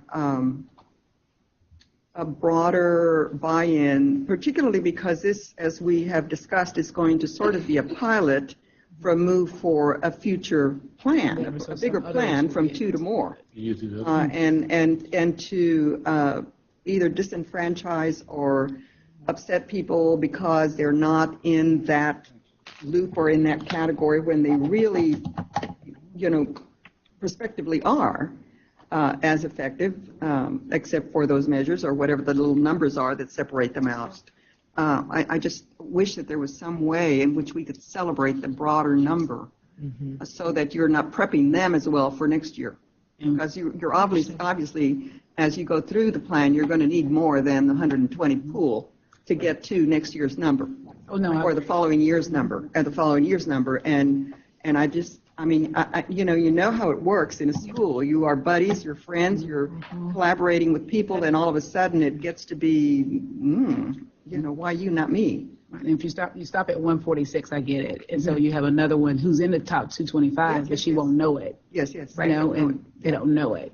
And so it's going to be let's just evaluate, because the more we celebrate, that's positive, and it opens up the doors for other opportunities, including summer school, including other options. We know Francis and maybe another school, we want to stick to around 4, and so there are going to be other opportunities. We even said that today. We encourage all the staff to finish strong, recognizing we have some new teachers who their data this year will count and hopefully put them in the pool for next year. So I'm not opposed. The more we celebrate, the better, because that's what it's all about as well. And some will take pride in saying, hey, I'm a top teacher, and so on and so forth, and they're going to get their little plaque.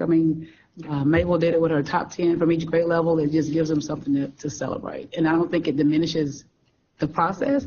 You just are going to you may have more applicants for a position, which, that's not bad either.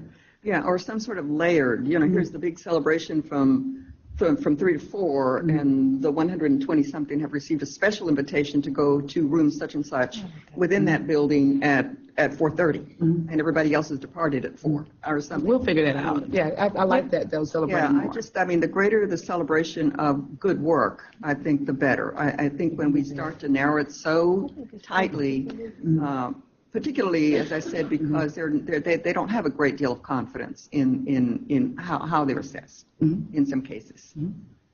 Well, I think the way you did it was a perfect example of how you explained it, because within any entity, when you're trying to figure out who's the best person for a particular job, you have to, subtract people. That's like with TASB. They have, what they call them, super board members? Master trustees, but all trustees get the blame for children not being at the grade level. So while a company says you're the best, we know that everyone is good, but someone has to be at the top. So I think the rubric and the system you use to choose, I think that was perfect. Thank you. And I'm going to have to support that, Ms. Bourgeois, because I understand what Dr. Chopper is saying. And I just know with everything, there's always a cutoff point someplace. Right. There's always a level, and then there's someone just under it. And we get into a slippery slope when we start trying to accommodate too many people just because somebody's feelings might be hurt. I understand what the thing, and I understand exactly how you explained it. And personally, I don't have a problem with that. And it may also incentivize others if you're able to explain how they didn't make the 146. How many teachers do we say we have? How many teachers that Altogether, do we have? All the top teachers? So No. All teachers. All teachers. So what's your number? About 4,700. Okay, so out of 4,700, you only have 140 effective teachers. They rose to the top. Or 200, doesn't matter. Your percentile, it really is shameful. Well, no, So we have more. to think It's just the cutoff so there's score. nothing wrong with including those 200 and some odd teachers and to celebrate them because they've already been identified. Then do your cutoff. So we had more than the 240. I just want to make sure we're The invitation's clear. only being extended to the 140. So when ERG sent us our data back, we specifically asked for the top 30% of teachers. So they did send us that data triangulated back. But we realized we needed to further reduce the number. Yeah, I understand that. To staff the school. So there was over 240 initially on the list, but from the list that we received from ERG, which was the top 30%, we went through and did further reductions, which took us to the 240, and then another further reduction based off data to take us to the 146. There's a simple I'm thinking right now. I mean, even for the ones who are identified as highly effective, receiving a letter and a certificate or something of that nature. I mean, there's a way. We love celebrating teachers, so that's not. I think we could celebrate teachers and encourage those who rose to the top as well. I think we can do that. And also, please understand that the 4,700 teachers include secondary as well. We were only looking at elementary or those with elementary yes, I know. certifications for this. Absolutely. And actually, of the 4,700 teachers, only about 33% are in the tested areas. Okay. 33% of the those are the teachers only will be people put that in the you tested issue. areas. Yeah. When you do a percentile. Don, what happens when you go through this evaluation you're talking about? You're going to go through another evaluation in the rooms? Oh, yeah. Observation. They're classroom observations. Okay, so how will this affect if you go in there and you don't see the right evaluations? Do these 146 get picked off? And some of the others come up? So we'll go in teams. There won't be I wouldn't just go into a room by myself. So we'll go in teams and there will be some very specific questions. And so we'll work through that process. There will be conversations that will be had with the team as far as do we move on from here based on the observation that we've had in the classroom. And if you don't, then you go back and look at some of the other teachers as in the 200 something? So we have 146 and we need 60 to staff. So we'll go through 146 observations. Let's say that we don't come up with 60 people to staff the schools, then we'll go down to the next tier. Yes. And that's all a part of the rubric. Those 146 are pretty firm because all 146 aren't going to be interested in doing this type of work. This is transformative work. People are very comfortable. So celebrating our top teachers and then giving them the invitation to come and take advantage of this opportunity, we're excited about it. But teachers, they may not be excited about it, but they will be excited about being honored. And so I just wanted to add, all of the conversation has been great, and as I was thinking, National Teacher Appreciation Week is coming up, and so it's a great opportunity for us to say, you have been acknowledged as one of our top teachers. Congratulations, thank you. Like you mentioned, just another way. But I think for morale. So it's another way we can celebrate teachers like the goal is to continue to celebrate everyone who's part of the district. Good timing. And so I have a question. Yes, ma'am. I'm sorry. Based on the INVEST system, does a teacher get a rating? Highly effective. Yes, ma'am. A teacher gets a rating So for the every INVEST year system. they know what their rating is? Yes, ma'am. Yes. And a Part A and Part B, they get their rating. So like the 250 or so you're talking about, they already know that they're highly effective. They should, yes. Okay. So the other measures are not going to change that? No. No.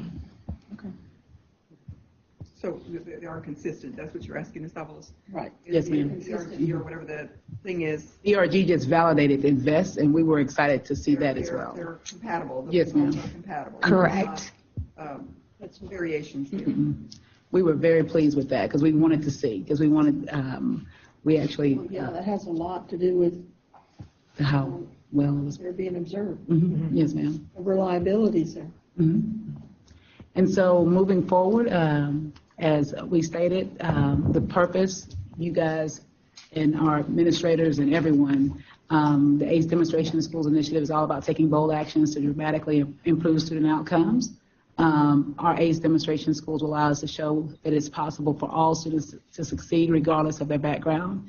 And that's a really important one because I think we have some low expectations that exist for our students in general.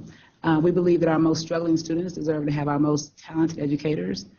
We believe that all students and adults can succeed in our district when they are given the support to do so. And we know that all schools in Aldine deserve support, and we hope to learn from best practices on this small scale implementation to expand not only the program, but what works in this coming school years across our district. So we appreciate you and appreciate the feedback that we've been able to receive from you, and assure you that we're working fervently to make sure that all rolls out and goes well, and we're expecting double-digit gains next year. Any more questions about our ACE demonstration schools? In a lot of the things that we're going to be doing in these schools, we can automatically start in the other schools that aren't the ACE schools. Like, for instance, we talked one of the big things we talked about was making parents feel more comfortable. We can do that in all the schools, whether they're ACE schools or not. It's some of the other things that's added in there. Absolutely. A lot of it is training, not only for our teachers, but training for our leadership teams. And that training will be invaluable to implement across our district. Our next, we talked about earlier, it kind of goes along with our demographic report and how we need more choice. It was nice to hear him affirm and confirm that we're moving in the right direction of providing more choice. In addition, not only in the legislative session are we hearing talk about funding for ACE schools, we're also hearing about funding for dual language immersion programs and schools of choice. And so we'll be implementing 5 dual language schools of choice next year. And so, Ms. Fody, if you'll go through that. Yes, so this is exciting, especially after what we heard and the demographics at primarily our primary ages and our elementary schools. So as part of Aldine's commitment to providing choice to students and families, we are embarking on this process of opening 5 dual language schools of choice in the 2019-2020 school year. The programs will begin at the kindergarten level at all 5 of these schools: De Santiago, Garcia Leza, Hinojosa, McGrill, and Vines. The program will then expand every year after that stair-stepping to the next grade until the students graduate in 12 years from one of our comprehensive high schools. So each of these primary schools feed into each of our 5 comprehensive high schools. Aldine ISD's two-way dual language immersion program will promote bilingualism, biliteracy, and is a proven strategy for preparing students in a global future. So we are excited about, again, it's not just about being able to listen and speak, but being able to read and write in both languages at a level that is proficient for a native speaker. Native speakers, English and Spanish speakers will receive academic instruction in 2 languages and will become immersed in different linguistic and cultural backgrounds. The two-way model encourages students to support and serve as language models for each other. Principals and leaders from the multilingual departments have participated in collaborative planning sessions and attended the workshop, Introduction to Teaching for Biliteracy Administrators, just last week in Chicago. So all 5 principals, along with one of our program directors for multilingual, went to Chicago for this leadership conference in dual language. They learned a lot. I heard some great feedback from all of them. They also got stuck in a snowstorm, but managed to make it back in time. And in June, selected teachers and administrators. So we want to make sure that the chosen dual language teachers are also going to be proficient in this different way of teaching both languages. We'll attend a 3-day training this June in Austin entitled Teaching for Biliteracy Summer Institute. So 2 informational meetings have been held at each of the host primary campuses for a total of 10 meetings. There were a total of 252 families who attended one of these parent informational meetings, and the district has already collected 176 applications, both online and paper. The deadline to apply is the end of this week, with parent notification being sent on May 17th. Each campus will host a program commitment celebration with all students and families at the end of May. So as you can see, our applications are about 50% Spanish, nearly 40% are native English speakers. The other 10% did not state in the application. Each of the students will receive an oral proficiency assessment in their native language, just to make sure that they have a dominant language, and that's necessary as we're doing language pairs or triads moving on. So we are really excited about this school of choice at the 5 primary campuses for next year. Do you have any questions? Yes, Ms. Apolos. Can you share with us how the secondary level is going to work? I can share with you a little bit about it. So this cohort of students will travel together, be stair-step together all the way up until the secondary. When the students get to, it's really the 3rd grade level, there are going to be specific content areas, just like we do our transitional bilingual, that will be in English and Spanish, and that takes into account our tested subjects. But we do have some students who will be taking a STAR test in a language that is not their native language, but that is part of the dual language. As the students move up to middle school, they will have a native Spanish class, and they will also have one content area in Spanish. That has not been decided. The multilingual department is doing their research to determine that. When they move on to high school, there are many different possibilities. I actually went and visited a school in New Mexico at La Cosecha Conference last year, and the high school did algebra in Spanish. The students took the assessment in Spanish, and they have a different obviously assessment thing that we do.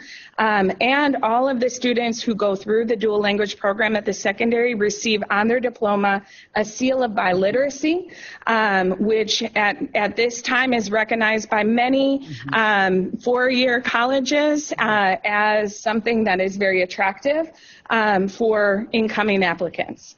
So they're really looking at best practices from around the nation, and so we're at this time I can say that they have not honed in on what it'll exactly look like by the time of middle school. But there's so many possibilities. Do you have a lot of there'll be a lot of individual situations, because even if it is algebra, right, what happens to those kids that don't pass algebra? Right. And you've got a group going on and a group staying behind, and then how do we work that? Right, and in this case, it may not be algebra. For example, in high school, they have the chance to do to take AP Spanish. They can do that early, so they can get that AP credit in 8th or 9th grade, and then take AP Spanish 5 the next year, and then have specific strands in which would be in the Spanish language. Yeah. Typically. Yes. And then in 5th grade, they can actually get high school credit. That's correct. For their Spanish courses. So yes. That's pretty impressive. So of the 176 applications, yes, are these students who will take that throughout their school career? Yes, those are 176. They're going to be kindergartners for next year. Okay, do you have ethnicity percentages? I do not have that. I can get that for you. I just received the language, so what their native language was. I know that I did speak with Betsy Heisler, our executive director of multilingual, and one of the things that she did look at is we do want to attract more African American families to this, that they weren't as present in our informational sessions, but they are adding 2 more informational sessions, one at Vines and one at Hinojosa, because after their 2 sessions, they were receiving calls from the community saying, hey, I didn't know about this. Would you do another one? So those are being scheduled for next week. So we're hoping to expand the pool and ensure that we have attracted everyone that we can. And are you marketing as dual language? Yes, ma'am. Yes, it went out in social media. Flyers went home to pre-kindergarten students in all 5 of these in English and Spanish, and it is being marketed as a dual language program, 50-50. Yes. Ms. Bourgeois, it was actually an African American that we had an extensive conversation at Pre-K Roundup. He is one of our supportive fathers, and he was like, I want my kid to learn Spanish. I think we need to have dual language. Why doesn't Aldine have dual language?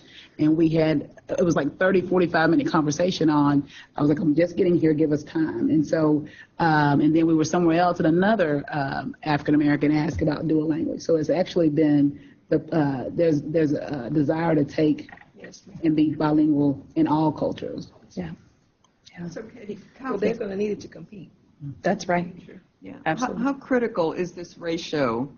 It's a little lopsided here. So It is. is the ideal plan to have 50-50, or is it workable with 50-40? Or So it obviously ideal would be 50-50, but in a community such as ours, where the majority of our students are Hispanic and probably come from a home with Spanish as a second language, I did speak with both Betsy and Rachel about they have backup plans. In fact, I worked with several campuses in the last couple of years that did triads. So because of the, as they were recruiting English-speaking families to this dual language program, they may have 2 Spanish speakers with an English speaker, and those, it's a triad that would be sitting together, and they would support each other in that way. So that is definitely doable, and I've seen it work great. and also assuming that all 176 applicants are accepted and in turn accept the offer, that would be about 30-something at each of the campuses. Right. So each of the campuses prepared, or would they be prepared for more than one class? Yes, they are prepared for one. They're planning right now for one, but they have in their mind who a second bilingual teacher would be. We're hoping for two at each because of attrition that does happen naturally, but they are planning right now for one. It is a commitment, as you know. So it means that we don't want students that are coming in kindergarten and then deciding in second grade that they're leaving. This is a commitment that we want to see all the way through. And that has been communicated at all the parent information sessions. Were there questions related to that? The only questions really were related to the feeder pattern and where they were going to be attending. But actually the parents the parents that were there, I attended 4 of them, were incredibly excited. In fact, like Dr. Gaffney said, we're saying that I have friends and neighbors and others that their kids attend dual language, and we've been waiting for this. So I believe that this will be a way for us to attract kids back. And actually even keep some employees' kids, because what typically happens, they go through primary and then they're not in a program per se, and you don't live in that neighborhood, and so there's not a choice that they can enroll their kids in, and so they typically they go back to their neighborhood schools because most live outside of Aldine. And that was a lot of the questions that were brought up outside of the parent informational meeting when teachers were coming in and saying, hey, is it possible for my 4-year-old, 5-year-old to get into this program? Yes, that is going to be the biggest one. And we haven't even opened that. Not yet, no. We are prioritizing the students in that community, yes. I can tell you, I am as excited about this as almost anything else that we do. Given the history in our country of assimilation and what people have been encouraged to do and not do to become Americans, it's necessary. It is absolutely necessary. Given the demographics of our school, of our county. That's right. I'm very excited about this. Me too. I want to be assimilated. All right. Well, we'll invite you to one of these classes next year so you could see if you could keep up. Exactly. Any other questions? All right. Thank you. Thank you so much.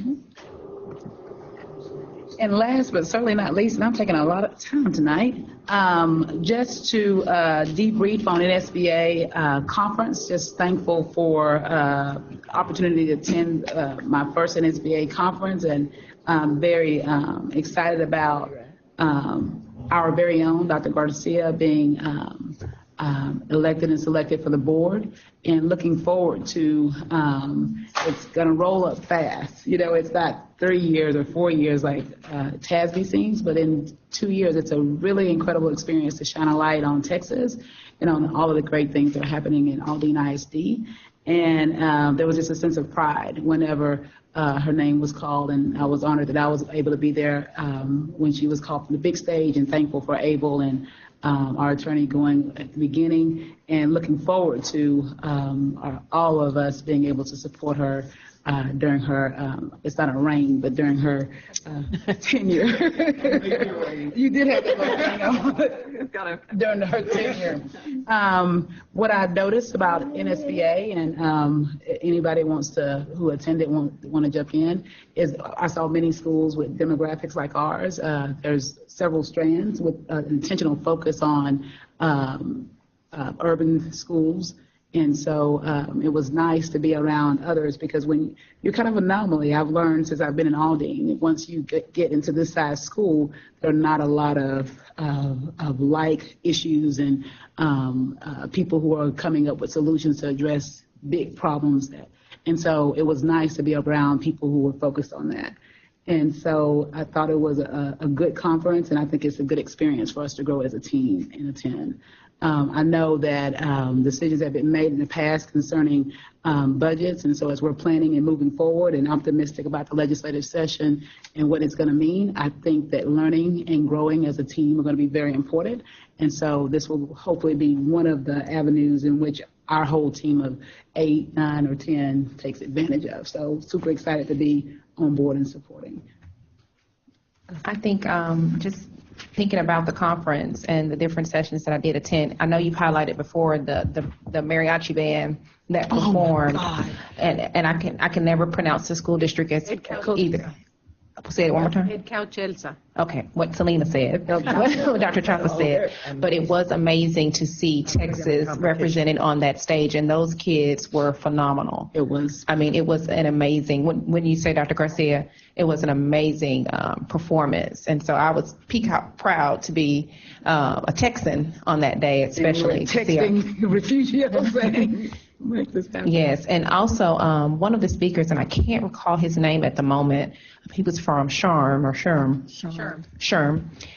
He spoke about what we need to be doing as school districts when we're partnering with businesses and what we can do to prepare our kids for the future. And he talked about how in the industry, that our kids aren't problem solvers, and they're coming into the workforce lacking that particular skill set or the skill set to be able to speak confidently in front of a group of people, which speaks to the fact that many of our young learners right now are texting and they're doing a lot of things with their devices, which sometimes takes away from them interacting or using their words, if you will. So it was very powerful to hear him at that level speak to the fact that as school board members, that you need to be looking for those programs that encourage our students to not only just in speech and debate, but to be able to problem solve and be able to speak confidently, because he talked about the fact that kids don't know how to write. Right. They're struggling with writing, and that's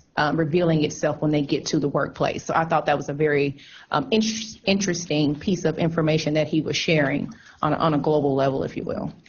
I've given Dr. Goffney some of the NSBA publications related to that. That's the new initiative for NSBA, the Skills Gap initiative, and working with business partners throughout the country to try to better understand how to help shape curriculum to prepare students. But there are others, and Dr. Goffney will share those publications with the staff in the most useful way. April? One of the things that caught my attention is even though there were districts that are different sizes, first let me just say their school board members were incredible. So I met a lot of them, but you know it's weird because the size of their schools are 5,000 students, but they're facing similar challenges, which is how do you promote your school? How do you take advantage of business partnerships? And it's the same common theme that we're faced with and dealing with. It goes on throughout the entire nation for school districts. So it was amazing to see folks talking and trying to find solutions for those things. The other important aspect is the importance of the census that's coming up. And I went to a couple of those seminars, and we really have our work cut out to make sure that our residents complete all those forms and that we do our part as a district to promote the census, because we suffer. We suffer in the age groups of 5 to 7 or 1 to 5. And so we're undercounted. I think it's the count at 6%. And that's going to haunt us for the next 10 years, that count. So it's important that we do our best to try and get those numbers. So as time goes by and more information comes out from the Census Bureau, I'm sure Shalia and myself will be working to try and promote and ask you all to help us promote how we can better reach out to our community and make sure that they do all that, fill out those forms. Well, I went to the Council of School Attorneys, which is an affiliate of the National School Boards Association, and we also have a person from Texas who is going to be the chair of that group the same time that Dr. Garcia will be at the top of the reign at NSBA. So it's going to be a very exciting time. Our sessions were very informative. I have to say a lot of people look to Texas. In fact, about half of the speakers were from Texas, either a single speaker or appearing on a panel. So we're on the map at NSBA, and I was bragging about that I had to leave one of the sessions so I could go see my board member and the election results as she became the secretary treasurer. So it was a very proud moment. So perhaps the most impactful, I think, that I went to would be the one was the general session. I did others, but the most impactful was the one in general session, the one that Tamika spoke to. He talked about the nation being in crisis as it relates to the human capital. He did a comparison between the number of jobs. The jobs are out there. But matching it to the number of students that are graduating, and not only are the number of students graduating significantly lower than the number needed to fill those positions, but on top of that is the qualifications of those that are graduating. So it's magnified even more. So you have fewer students that are graduating. You have higher job opportunities, and then the qualifications of the students that are graduating. So he actually listed that as a perfect storm. And that was really impactful specifically for us in education as we're going out and looking and recruiting and struggling for those high quality individuals. And At least that's what resonated with me. Right, and Aldine's at a very good place with the career and technical education Hanson campus and with the PTech campus coming up. I think we're positioning our students in the way that where the need is. So I think being very strategic in helping identify. Yeah, and I think that the funding, with the Carl Perkins Federal Act that was passed that had been lagging for many, many years, that is very supportive, as well as the initiatives at the state level that are supporting career and technical education. I think that those are very promising. And I think another thing that really helps us is that we really focus a lot on the arts and FFA and things of that nature, where we give our students the opportunity to really be articulate and to be vocal and to have the communication skills and to demonstrate that level of presence, because we are losing that, in my opinion, and we don't afford our students that opportunity. And I think that's something that they spoke to as well. Dr. If I could just add one more thing. So at the end of the conference, the last speaker was a mother from Sandy Hook, and it was a hard speech to take, because she went hour by hour of the events that happened at Sandy Hook, and it was excruciating really to listen to her. But it just makes you grateful that this district has decided a long time ago to take the steps necessary for our entryways. And all I could think of was my daughters in school, and that they're safe. I know that they're safe, and very grateful for that. But it was you can tell that not all the school districts, well, a lot of school districts do not take those measures, and it was very very emotional, very heartbreaking. So I just wanted to add that. On a lighter note, we do have a board member who is very light on her feet. She learns fast, and I understand that she used the techniques that I taught her the night before with you all the next night. You're the teacher. But looking forward to the superintendent also learned that in Philadelphia they do not know how to make Philly cheesesteak sandwiches. It was nacho cheese. Yes. Cheese whiz. For real Philadelphia. No, that's what I was like. Yes, and I tried to tell them, and they told me that I was wrong.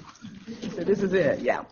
But excited about this opportunity for our district and for Dr. Garcia because again, it's a great honor. She's been serving on the board, but to be elected to the executive board, she's only the second from Texas and the first Latina to be able to serve in this capacity. And again, not only is it a wonderful honor for her, but it's a wonderful honor for our district, the whole state of Texas. So we'll be able to be a part of that, and so and we'll continue to celebrate that. Let's give her a hand for that. Well, you got to save the hands until tomorrow. You got to save tomorrow. Tomorrow. You do two. You can do. You can do. Well, actually, because I was out of audience, you can say good job, good job. No, but we'll be celebrating for a while. Yeah. Okay, so Are you through? I am. I think I'm through. You sure? Yes. Well, then let's go to Dr. Selena Chapa for school improvements. President Meade, Dr. Goffney, and members of the board, since we do not have any items under school improvement, I'm going to begin under operations. The operations agenda is located on page 25. The first agenda item is a consent agenda item that is located on page 26, and that is approval, an interlocal agreement between Harris County and Aldine ISD for facilities usage in case of a public health emergency with mass immunizations. Immediately following is a copy of the interlocal agreement. Are there any questions regarding the interlocal agreement? We do this every year, don't we? Yes, sir. Selena, I do want to point out, beginning on page 30 of that agreement. Yes, ma'am. I don't, if we didn't prepare this, that's very good news. If the county prepared this, this is very sad news. On page 30, the county judge's name. Melina? They're doing what Mr. Meade did last month and try to name everybody Garcia. Oh. Her name is Hidalgo. Oh my God. So that wasn't us. It wasn't us. No, they sent it to us. The county did it? The county sent it to us. They're confusing the county judge with the commissioner of precinct 2.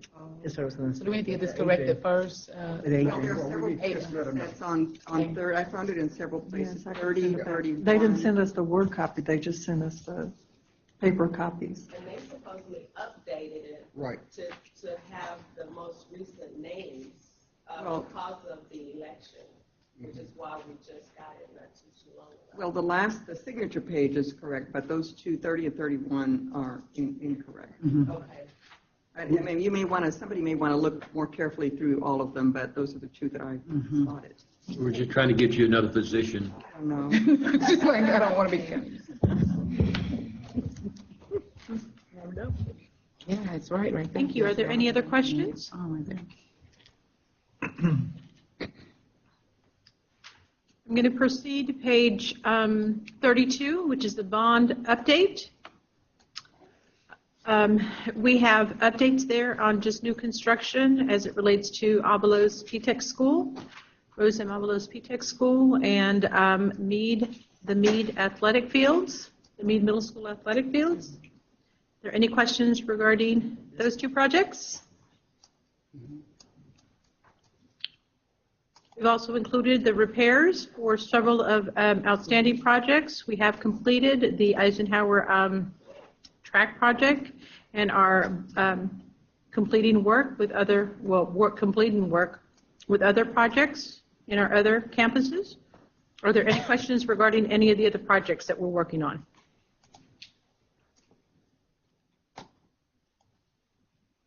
If there are no questions, then I'm going to proceed to the next report, which is the report of child nutrition. Mr. Meade, I hope you're happy this month. Made some money? Did you notice anything different? I'm not complaining. No, did you notice anything different? Huh? The I numbers. want you to look on page 38. You should be a very happy man. Yes, I like that. No deficits. So yeah, did you notice? So in February it was a negative. So the line item on the loss before contributions. So we're in a positive, right? It's positive this time. 362,000. So remember, we had always talked about the fact that there are more expenses at the beginning of the year, and we also added new buildings this year, and we didn't increase the number of students. So in February, it was a negative 620,000 approximately. In March, it was a negative 249,000, and we're in the positive this year. Now we're in the right position. Yeah. So I thought I'd bring that out. That was a gift to you. Thank you. You're welcome. Are there any other questions regarding child nutrition report? So the last item that we have is regarding the Microsoft Smart City Initiative. We are really excited about this. Did y'all have an opportunity to read over that section? We actually have, I'm going to pass out, it is a press release that, here's one for you. That was, and if you just want to take one and pass it, that was released this morning, and I don't remember, is Dominic's here, 9 or 10 o'clock today, just informing everyone that of the new partnership between Microsoft and the City of Houston and Aldine ISD, which we're really excited because what this is it's a communication platform that is linking Aldine with first responders. So specifically with the Aldine Police, the Aldine Fire Department, the Houston Police, the Houston Fire, and the FBI. So what its intent is to really reduce the emergency response time. And we are launching this, or really we're testing this in 2 of our schools, and that's Aldine Senior High School and Stovall Middle School. So we're really excited about this opportunity. We actually are meeting tomorrow with Microsoft and continuing our conversations to determine what our next steps are. But wanted to let you know about this initiative. You were mentioning the fire departments there. You know, most of the fire departments now are volunteer fire departments. Most of all the employees now and all the firefighters are paid. Oh, fantastic. They are? Very good. Most of them are all paid. You know, most of them come from the city of Houston on their time off, and they work for the volunteer fire department. So they're not volunteering; they're getting paid. They're getting paid. Oh, wonderful. Very good. That's great. So essentially, what it does is they'll be provided with like a floor plan. The way I understand it, a floor plan. And Dr. Davis, I know that you've been in the conversations as well. They'll be provided with some sort of a floor plan of our buildings. And so, if there's some sort of crisis situation, then all of the first responders have access to help guide us through the crisis in a more efficient manner, so that we're able to respond more appropriately to whatever the crisis is. We're fortunate to have several news stations, and we have one on Imperial Valley. We have one brand new one being built on Aldine Bender, right side of the old fire department. Oh, fantastic. And we have one, what's the place over the restaurant where they throw the biscuits? What is that place? Potato Patch. They have one right behind that, so we have 3 brand new stations. The road. The road, they throw the road, yeah. Rolls and. I wonder how this is going to work with the widening of 45, and they have to reroute some of the traffic to Airline, which is how you get to Stovall and Aldine Senior. Yeah. Oh, good question. Very good question. Good question. I'll be there tomorrow. We'll make sure that. So, Dr. Chapel, The traffic's Yes, ma'am. really tough there. as a presenter, Dominic, On the high school. as a presenter, he will do what for the district as far as implementing the program? He is leading the discussion with that. He's just leading the discussion with that. Who's that? Microsoft is having the. Dominique is on the technology side. He handles the logistics of the technology piece of it. Okay. He meets with Microsoft officials to make sure that our technology, because we use Genetech, is compatible with what Microsoft is going to do. Good deal. And I'd also like to thank the Shalia Reed, because we also had an initiative that she was able to help us with. We were able to complete a survey to help with this initiative, and so her team was instrumental in helping us spread the word, so that we were able to obtain the votes to get that. And so here's Dominic, and he has been working with this initiative, We were just talking about the Microsoft initiative with the with Houston and Aldine ISD. I don't know if y'all have any other questions. We're very excited. Dominic, thank you so much. Yes, we appreciate your hard work with the initiative. And Shalia, thank you very much. And Charlotte, we appreciate your work. Yes, yes. Are there any other questions? No questions?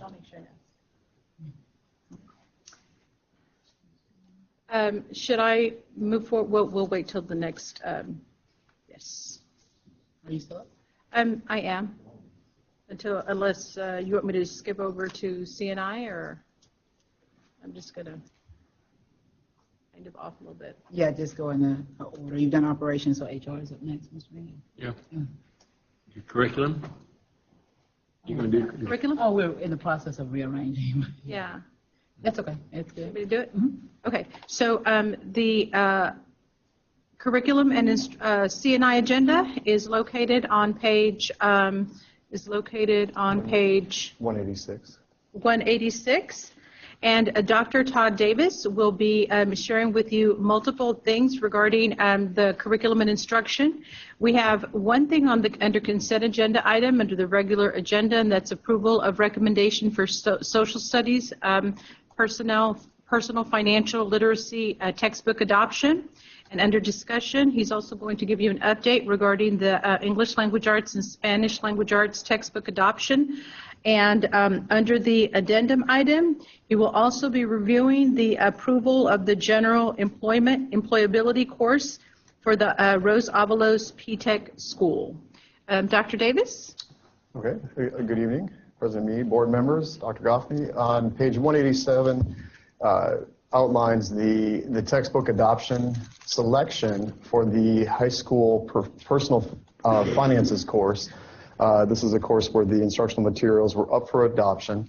The social studies department went through the traditional textbook selection process, and the materials that are being recommended are Cengage Learning Incorporated. These materials will serve the financial literacy course, which is offered at some of our high schools, typically in grade 11. Are there any questions regarding this recommendation? No? Okay, moving on to page 188, this gives me an opportunity to give you an update on the English language arts and Spanish language arts textbook adoption process. So beginning next year, new standards, new TEKS will be rolled out for English language arts and reading and Spanish language arts and reading in Texas. And of course, what accompanies that is new textbook adoption for both English and Spanish language arts and reading. The curriculum department, along with Dr. Tomey, engaged in the textbook selection process for both English and Spanish. The results for the English textbook adoption were a bit rare, lack of a better way of saying it. The process results in a textbook committee that has been engaged through the process deeply, resulting in a vote for the materials that they'd like to recommend to the board. The vote for the English materials was split down the middle between two TEKS-based textbook adoptions. HMH, which is Houghton, I can never pronounce it. Houghton, Mifflin, Harcourt, and Pearson. It was, again, split right down the middle. And so we went back and challenged the committee for a little bit more clarity on why there was not a clear-cut decision. And the explanations for why the two different textbooks were selected were in the ballpark of, well, we liked the books that were offered in this one. We liked the supplemental materials that were offered in this particular program, and we liked the bells and whistles that were offered. So what it represented what we have observed over the course of the last couple of years, which is really a lack of consistency when it comes to a vision for literacy instruction at Aldine ISD. What we'd hope to hear is that these materials represented the best aligned materials to the instructional vision that we have for literacy instruction in Aldine, and that was not the response we had. And so with that, Dr. Goffney made a very bold decision to pause the textbook selection process for English language arts. Now, I do need to say, for Spanish language arts, there was a clear-cut selection, and a selection that was rooted in pedagogy, rooted in instructional practice that represents the instructional priorities that we have for literacy for Spanish language arts and reading. Now, getting back to English, though, now we are in a process of where do we go from here, and doing some research on what is best for our future in literacy instruction. We've determined that we do not have to make a decision on an instructional resource at this time, that we can take the opportunity to study the various practices in literacy in Aldine. We can study different resources that are available for us. And what I would like to do as we move forward is I would like to form a literacy task force that enters into next school year, that studies the work of our teachers with various resources, with intense support, and I will get to that intense support, and collect as much information as we possibly can, information from student learning, evidence of learning outcomes, but also qualitative data through observation of teacher practices, through focus groups from our teachers. And what we hope to do is we hope to land this time next year, be able to present to you a literacy instructional framework in Aldine that represents best practice in Aldine for our Aldine students, that we can build organizational capacity, we can build organizational commitment, and really look towards long-term sustained success when it comes to literacy outcomes for our students. Now, as we move forward, though, we do have to make sure that we're accommodating the new standards. So one constant through this work that we're going to go into next year is that we will be revising our curriculum documents.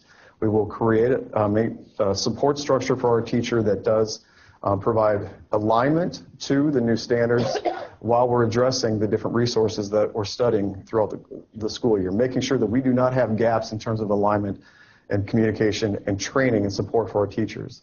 One other constant that we will make sure that is in place is that we will have an intense rollout of phonics instruction. That has been an apparent gap in our literacy instruction in Aldine. Right. So we are selecting one universal phonics program that will be will be implemented intensely in grades K1 and 2, and then we will scaffold phonics instruction as we move into the older grade levels. On the Spanish side, we're going to do the very same thing. The Spanish adoption has embedded in that adoption a very well articulated phonics program for Spanish. So we're very excited about the opportunity as we move forward. Again, it's looking towards long-term success in literacy, but not sacrificing the instruction and the outcomes of our students at this time. Make sure that we have the support in place. So, any questions? Yes. Yes. Hey, now, I stated on last year that I had some concerns about our resources. Right. And it was coming back to me. So I don't know if it's a policy, procedures, guidelines throughout the district, but many people were coming back telling me that they were not allowed to use the textbook in ELA. So that was a concern to me, because now we're looking at adoption.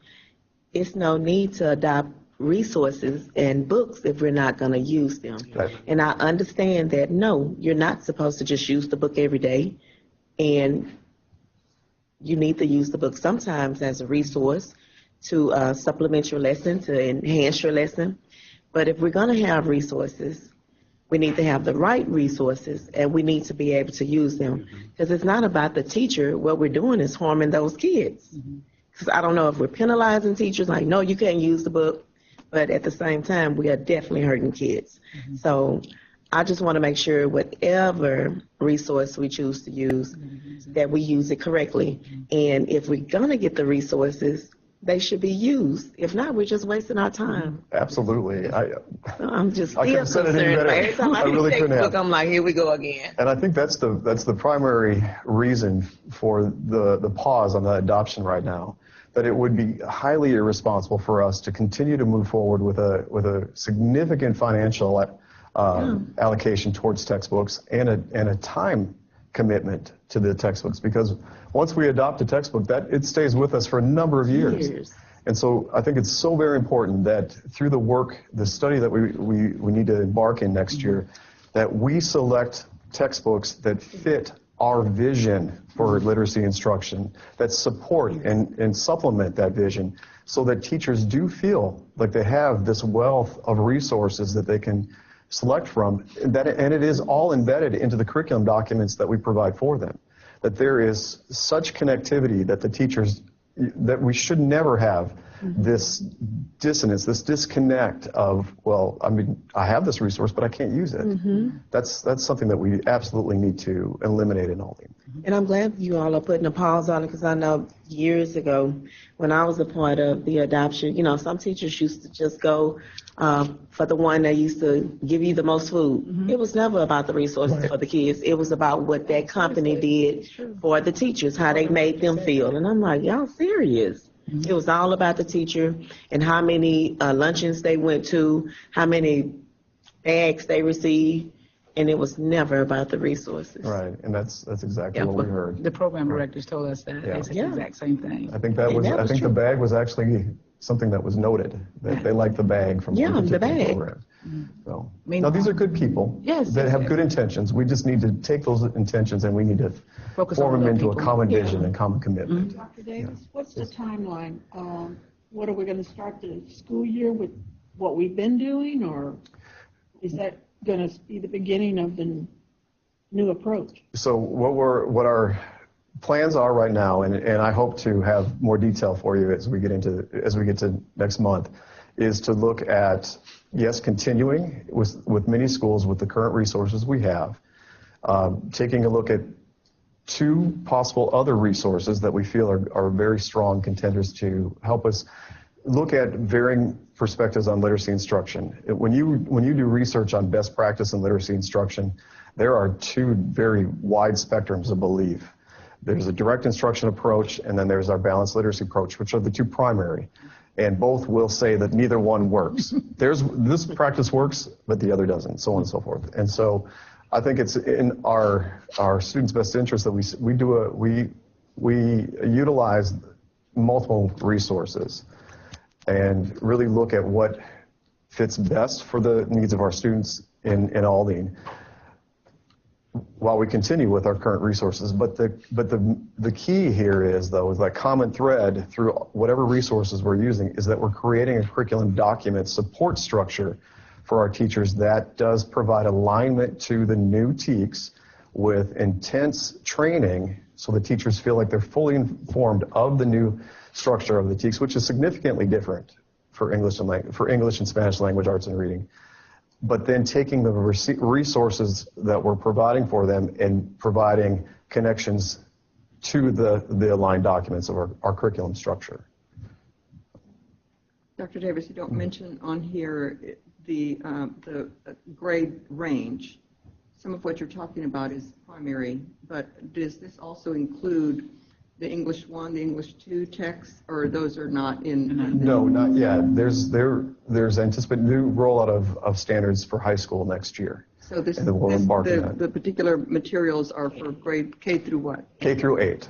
So we'll be looking at the practices through K through 8, and then we again hoping to have an established framework that momentum will lead us into expanding that framework for high school literacy instruction. And I suppose it's part of Dr. Booker's experience illustrates perhaps how the district can improve the rubric or the resource used by the textbook selection groups. Yes, so exactly. If we have what is your primary responsibility?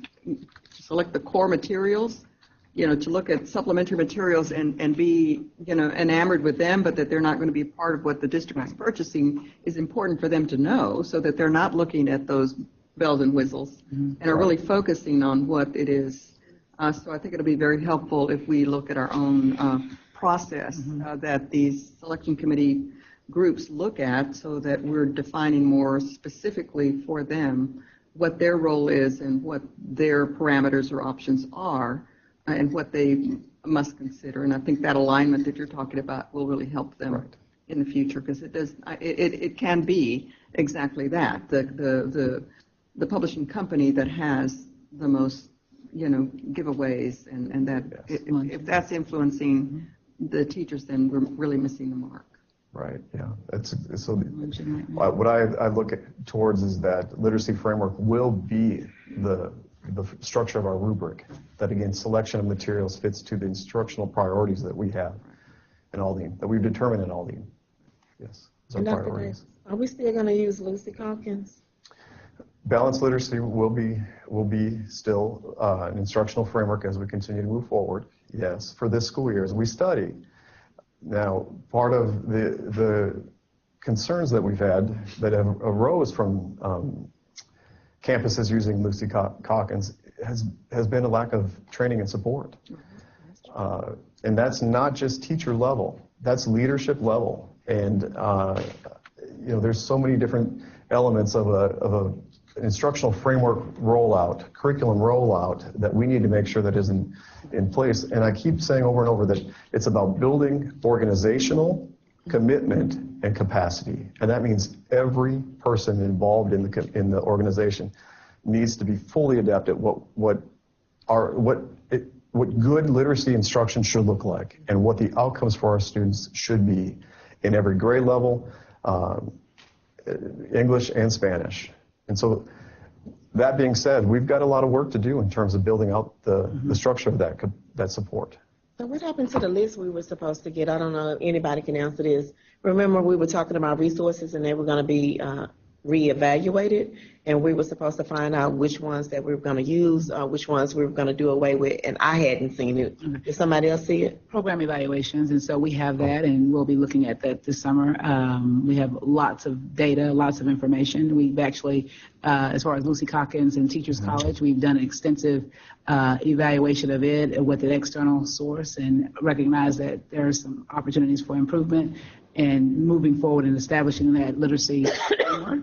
And with all the gaps and holes in our literacy program, we know that we've got to look at that.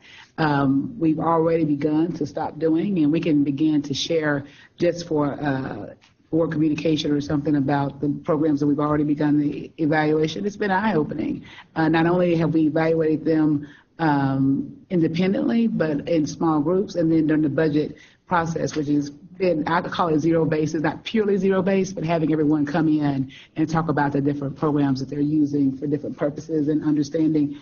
I've always done it that way, and you'll probably speak to that a little bit during your presentation. So, Katie, we can get some preliminary information about that. We can also share the evaluation of Lucy Calkins, the external evaluation. And so what I hear, Dr. Davis, and the challenge for teaching and learning is looking at how to best move our district forward. We have a reading opportunity to address. It's not even an opportunity. There's a sense of urgency to address reading outcomes throughout our district. And so what we've done and what we're doing has not worked. And so we're going to be using the current framework as well as the new ELA and SLA standards, and working with our teaching and learning department to move forward. So it won't be a pure Lucy Calkins, but it's going to be the Aldine way per se, right?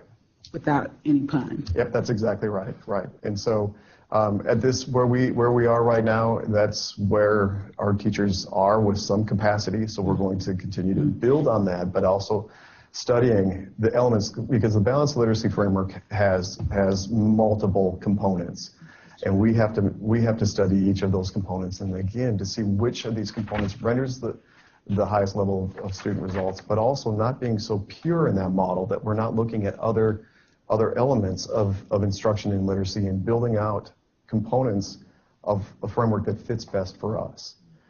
So again, right now we're just looking at alignment of the new standards. It's looking at building out strong levels of capacity building and support, and then really studying the work in depth through the course of this next school year to hopefully land in a place where we have a well-articulated framework for our teachers to start moving, so our organizations can start moving forward. Mm-hmm. Okay. Any other questions? Yeah, no, and professional development is key. Absolutely important, right. Okay, the next item is on page 208 in the addendum, and it's very timely with the conversation that we just had about the speaker at the NSBA conference. This is a request for consent of, if I can get to it, of a employability course. It's an innovative course that is being requested for Avalos High School. It is a course that if approved, it would not just be eligible for Avalos High School, but could be used in each of our high schools. And I think it would be a perfect fit for Blanson as well. So this is a course that is designed to educate students on the skills that are considered essential in any employment situation, including personal appearance, job-related social skills, working as a member of a team, organization, and work ethic. Students will learn and apply basic knowledge that is expected in the workplace and for future career. So as we were talking about earlier, the soft skills that are so necessary for our students, this is a course that we're asking for your approval that is perfectly suited for the needs of our students as we roll forward. The thought is that this course would be given as an option to our 10th graders before they get into internship opportunities at Avalos and hopefully at Blanson. Is it an elective course? It would be an elective course, yes, a CTE elective course. Any questions? Good. Okay, well that concludes my agenda. Dr. Chapman? Thank you. Thank you, Mr. Reed. That concludes the CNI agenda. Okay.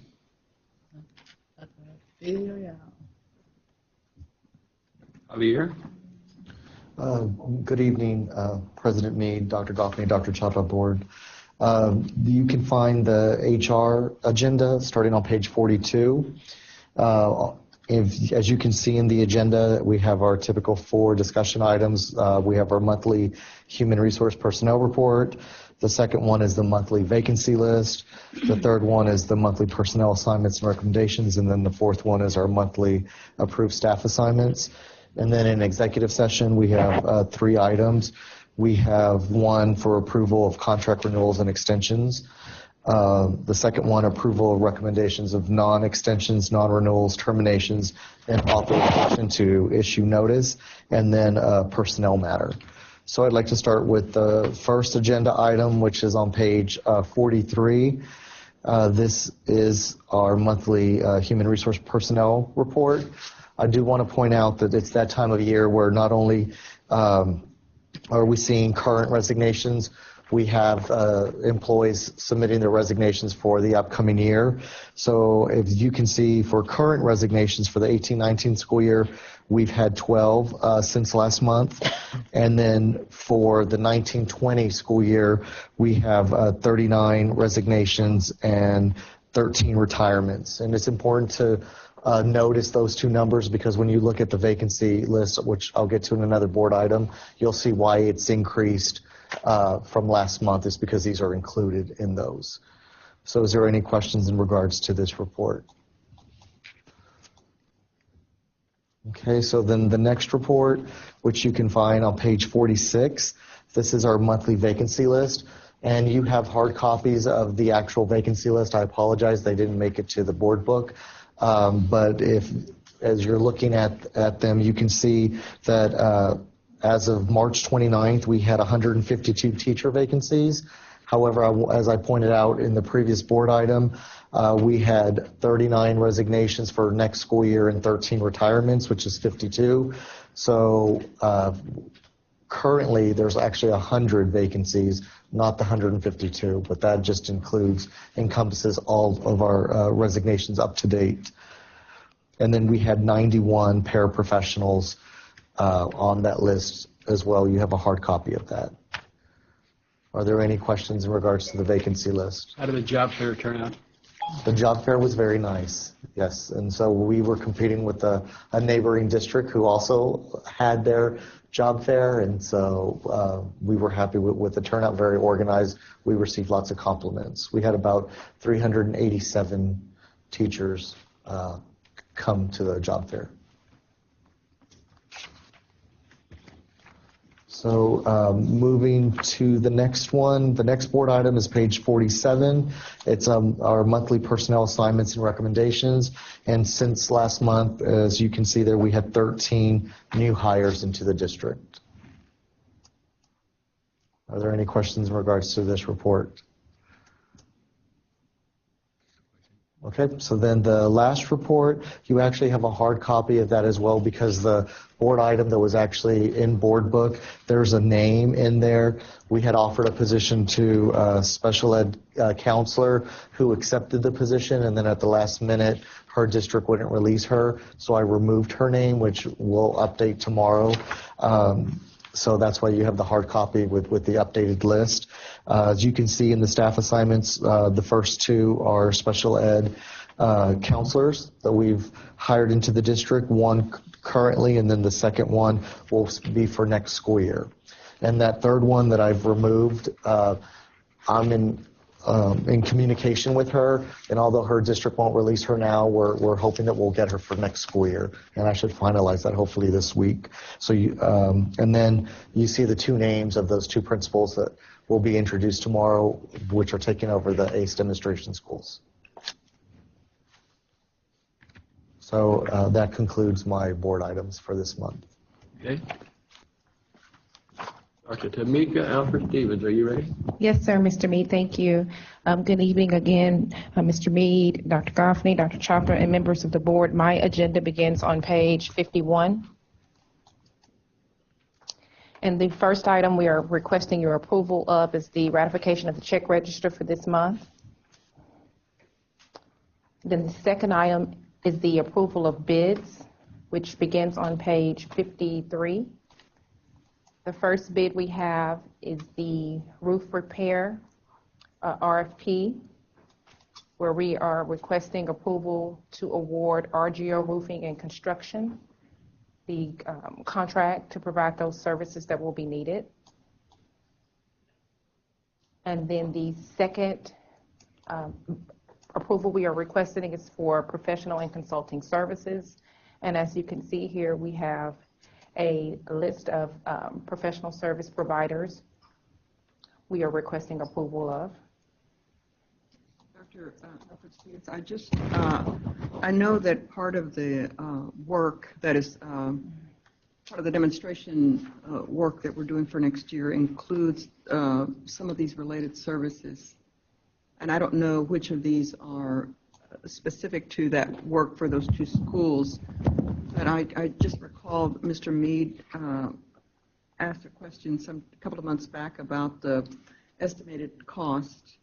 So the the $4,000 a day for the first vendor, the $550 per hour as needed, up to $3,300 per day, and then for the third one, the $3,000 per full day for the one lead trainer. I know that these are important and that you've identified them, or some groups have identified these particular vendors. And so I just want to... So for... the reassurance that we have surveyed the scope of service, so that even though these might be dynamic or they may be whatever reason they were selected, sure, that we have given opportunities to other perhaps local vendors that are as dynamic that may perhaps not be as costly. Okay, so the first thing we have to remember about our professional services bid is that it may not be that a vendor is listed here based on a specific request from a campus or department. Once we open that RFP up, if a vendor would like to, in the future, reach out to a campus or a department and solicit business, if you will, from them, they will have already been on the board-approved vendor list. So many of the vendors that are here, remember, we haven't been bringing this every month in an effort to not minimize, but better manage who we are allowing to get on that professional services bid, because we already have an array of vendors that can provide many of these services. And so when we had the opportunity to open it back up, we had some individual groups that responded based on that. But also we do have some that are listed here that are based on a specific request, if you will, from departments because they have decided that they would like to utilize their services. So they are always guided to do a cost benefit analysis, meaning to get a quote or a price analysis from two to three vendors that could provide similar services so that we are getting the best value. And we know that price can't be the sole determinant in the services that we want to receive because you pay for what you get, if you will. But keeping in mind that it's important to not only be frugal, but to also realize there's good work that we need to do, and we want to be able to have the best vendor to provide those services to us. So making sure we have that balance, but getting multiple quotes, I think, meets that criteria, if you will. So we're just not picking one vendor out of an array of others. And I'm assuming that these are, because of the high dollar, that they're either services that will be utilized by the district for a larger audience, or if it is a campus that is selecting, that many of them are partnering together. For example, the high schools or the middle schools or whoever is initiating some of these, because these are pretty costly. Correct. So that they're banding together and extending to the maximum capacity allowed by that vendor for a session. For their services. Yes, so they're partnering together. So sometimes we have campuses that will decide to have some services, let's say on a Saturday, and they'll partner together and they will quote unquote split the cost of that vendor coming in to, provide a training of, 50 participants, and it may be 2 or 3 campuses that have clustered together to receive that service in comparison to that just being for a 20 audience group or whatever the case may be. Yes, ma'am. Because there's a big difference between the number 1, 2, and 3 and the number 4 cost. Yes, there is, depending on the service. Yes, I see that, like the STEM, the Sandra West PhD, who provides STEM professional development. And again, it may not be that that we are requesting services from Sandra West, but Sandra West has responded to the RFP because it's open, and she has the opportunity to do so. Okay. So I was wondering who was using these or whatever, and it kind of also goes back to what our plan is when we restructure the teaching and learning department. It's to have someone over PD.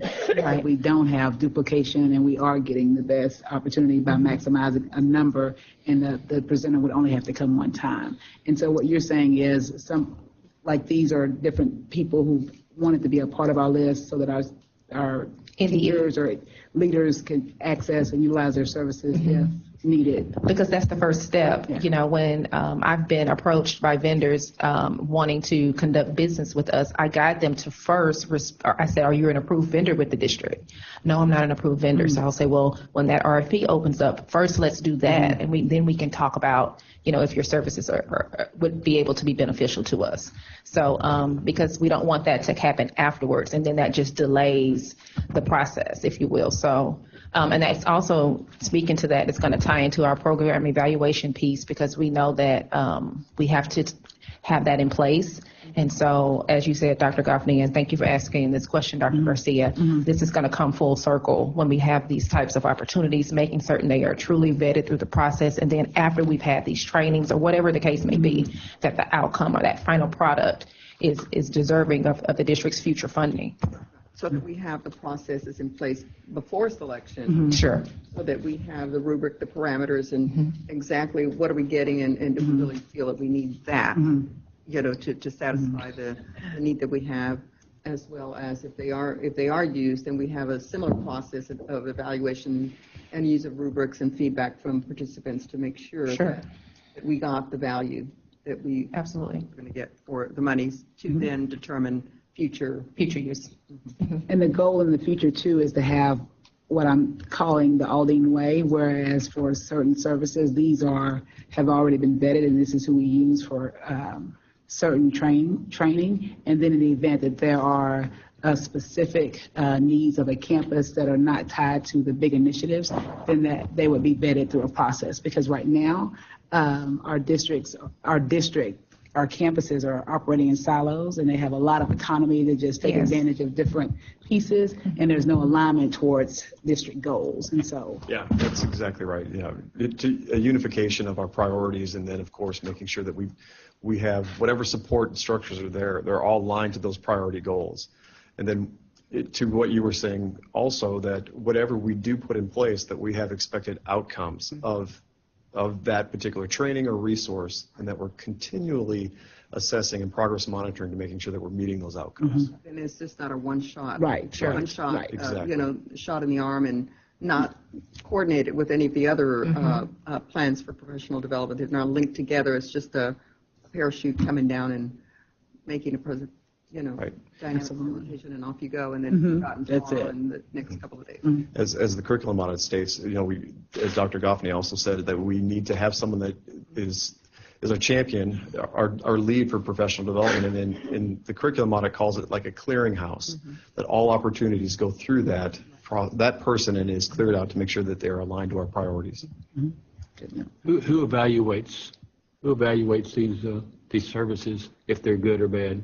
Do we have somebody there that sits through some of these that you have here and see, is this really worth it? I mean, do we have someone that does that? Well, that's what we're speaking to now, about strengthening that process. But as of now, the individual department leader or whatever department is utilizing these services in silos, if you will, they are the ones that are determining if that was beneficial. But what we're saying is it needs to be broader than that. Oh, absolutely. And I like what you said, Dr. Davis, about a clearinghouse, if you will, so that it does funnel through up to another level of review to ensure that it is improving outcomes, or whatever the determined output should have been, that we did get that outcome from that particular training or service. So it needs to be strengthened, Mr. Mead, and that's the direction that we're going into as we continue to evolve. But right now it's based on the individuals that are securing the services. It's just their perspective, if you will, as to whether or not the service is impactful. Okay. Are there any other questions regarding the professional and consulting services bid? So do we have, just on that same page, do we use or have we used Sweet Sharks LLC? We have not used Sweet Sharks LLC, doing business as Matter Lab. You want to? It's the same sort of thing. It's, Yes, this would be the first time we've used these services. Okay.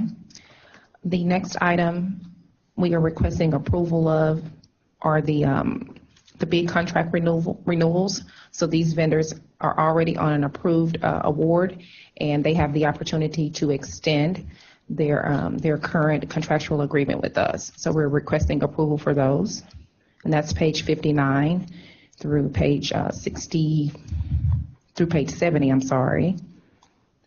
And then if you go down to page 71, that's where we have the approval of the monthly tax office refunds.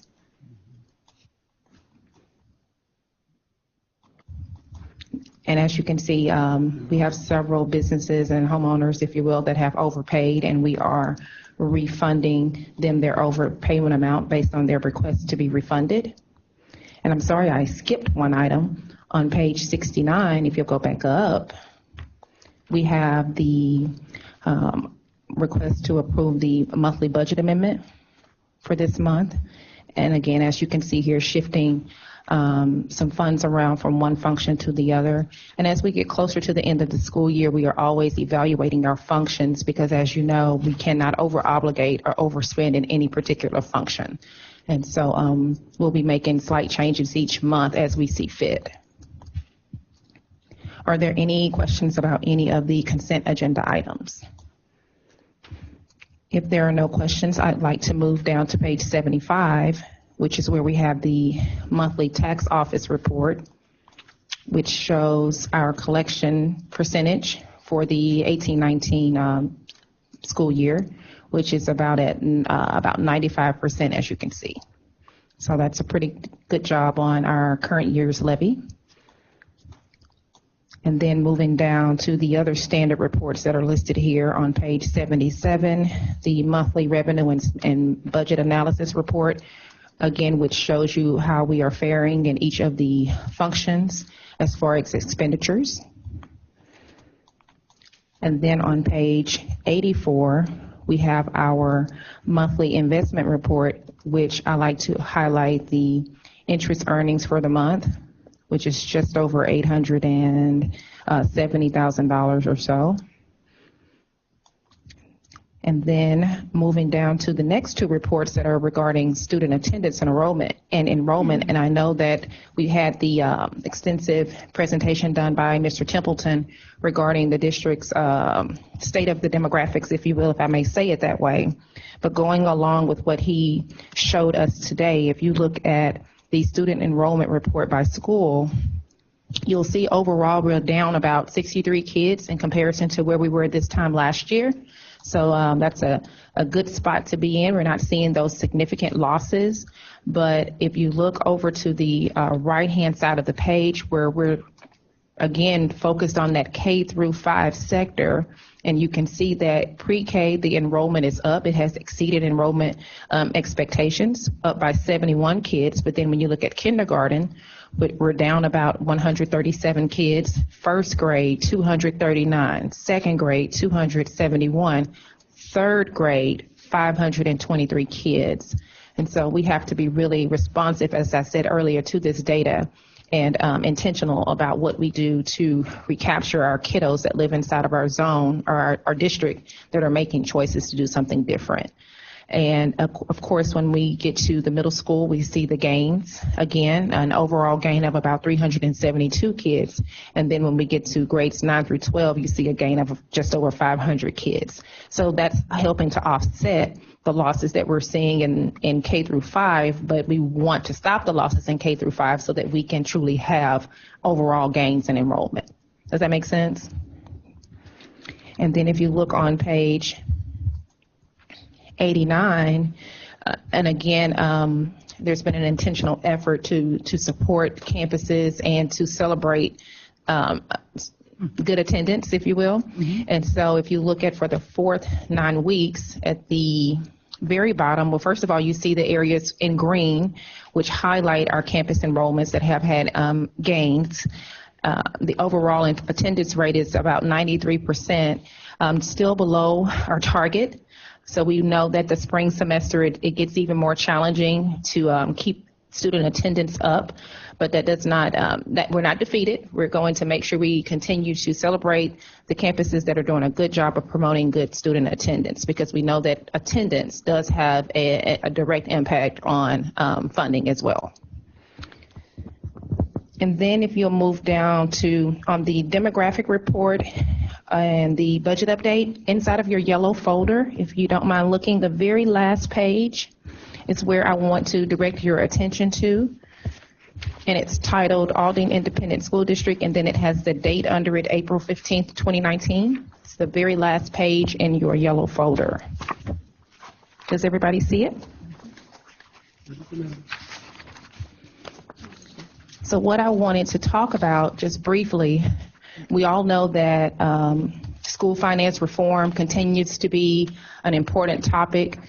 We've heard lots of testimony on the importance of school finance reform, and as you know, House Bill 3 successfully passed out of the House and is over on the Senate side. And tomorrow they were supposed to have discussions about House Bill 3 in the Senate, but they've postponed that until next week. Mm-hmm. So just wanted to highlight for you, this is not the extensive list of what's in House Bill 3, but I just wanted to give you a quick snapshot of some of the language in the bill that is impactful to Aldine. So just noting here that in House Bill 3, there's about over $6 billion in new funding for public schools. And then there's some language in there for property tax relief, and that should be $2.7 billion. There should be a B there. A basic allotment increase, more funding so that we can fully fund pre-kindergarten. There's a dyslexia allotment. You've heard us talk about the comp ed allocation increasing, and that increase being primarily because of the degree of poverty that is in different parts of a school district. So there's a spectrum approach, if you will. That's the way they are terming it. And then other areas for opportunities where we could see increased funding include the new this year is a dyslexia allotment. And then you've heard us talk about dual language and how we're going to have those 5 campuses that are going to start a dual language program. So there's an opportunity for us to receive additional funding for that initiative. And then there's language in the bill that states that the CTE funding will expand down to grades 6 through 12 instead of just grades 9 through 12. And then I think I skipped over one, the efficiency audits. So there's a requirement in the bill language that states that before a district can have a tax ratification election, so that's the election we would call if we needed to increase our tax rate.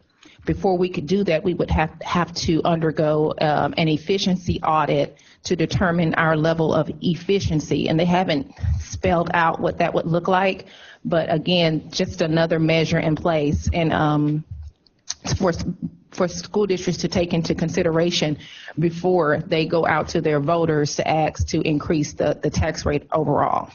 So that's some of the language that's in the bill, just a high-level overview. But I want us to look down at the implications of House Bill 3 and what that means for Aldine. So when we think about the basic allotment increase that we would yield based on the language that's in the bill, that's about an increase of about $53 million for us. Y'all see that piece?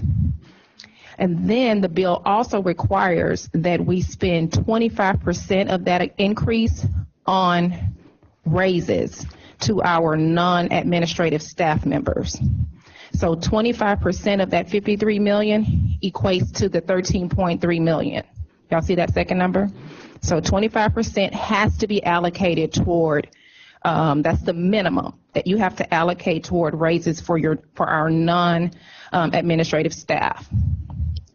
There's also language in House Bill 3 that says that of that $13.3 million, we must give 3/4 of it has to go to give everyone a raise in an equal amount. And the key piece is equal amount.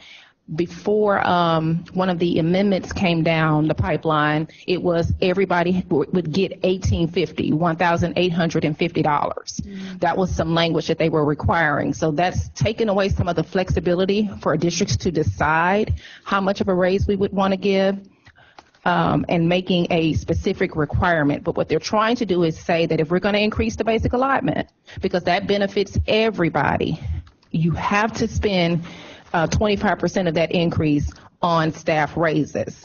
And then they break it down even further. 3/4, so 75% of that $13.3 million must be used to give everyone an equal raise. And then the last quarter of it, or the last 25% of it, which is that $3.3 million, we have some flexibility. So that's district decision making. Now, I just kind of quantified if we were to give $1,500 to each non-administrative staff member, that would cost us about $13.3 million. Okay, so we would meet that expectation, if you will, of spending 25% of our basic allotment on raises if we gave everybody, non-administrative staff, $1,500, that flat amount. And then I also wanted to show, well, what if we did do the $1,850 that the bill originally stated? That would cost us about, as you can see there, about $16.4 million. So we would be exceeding the minimum requirement. Are y'all with me so far? And I know it's a lot of numbers, so I'm trying to go through it slowly. And then remember in Senate Bill 4, there was talk about giving every teacher a $5,000 raise of teachers and the librarians. So for us to give every teacher and librarian a $5,000 raise, that would cost us about $23.5 million. So again, the House and the Senate have different ways that they think that we should give raises. And so I know that there is some hot discussion, if you will. I'm saying hot, but there's some curious discussion about, what that's going to look like. But this was just me trying to quantify, if you will, what this would cost Aldine. But even with that being said, we would have sufficient funding, if you will, to be able to meet this need and still be able to address some of the operational needs or non-salary based needs that we still need to address in this upcoming 1920 school year. And then if you go down to the very bottom, And I want to direct your attention to the block that's highlighted in yellow so that you can see that based on the revenue models that came out as of last week, they have compressed, if you will, the tax rate. That's another piece that's getting a lot of discussion, compressing these tax rates. And we know what that looks like if you compress the tax rates. So it would be cheaper on or we would have less that we could collect, if you will, from our based on our property values if we have to reduce that rate. But we're saying if they're going to require the tax rate to be compressed, then on the flip side, the state has to fill that gap, if you will. Then where does the money come from to fill that gap? That's some of the discussion that's underway. But from the local side, us generating our property values haven't increased significantly. We increased about 0.5% this year, so we're projecting that we'll increase about 0.5% in this upcoming year. So our local revenue is going to stay about the same because remember, we went back down to those 2 pennies from the Hurricane Harvey provision. So we're going from $1.15 back down to $1.13, and then if they compress us at 4 cents, our tax rate will be $1.09. But at $1.09, this is what we would generate. But the biggest piece I want you to see here is the state revenue piece, because that's where the significant increase comes into play.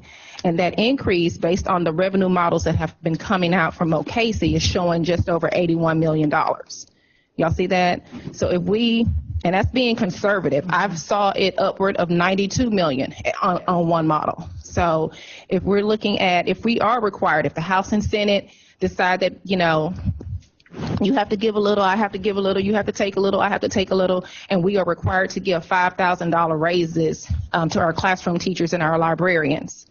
And let's say that's the worst case scenario, knowing that we have other staff members that we still need to look at as far as giving some sort of a raise to, because we didn't give raises this year. So even if we spend, I'm going to just make up a number, $30 million on raises, we still would have a $50 million, what I'm going to call surplus. Not a surplus, because we still have a lot of things that we need to do, and we're in the process of rebuilding our fund balance. We have all those different things we have to take into consideration.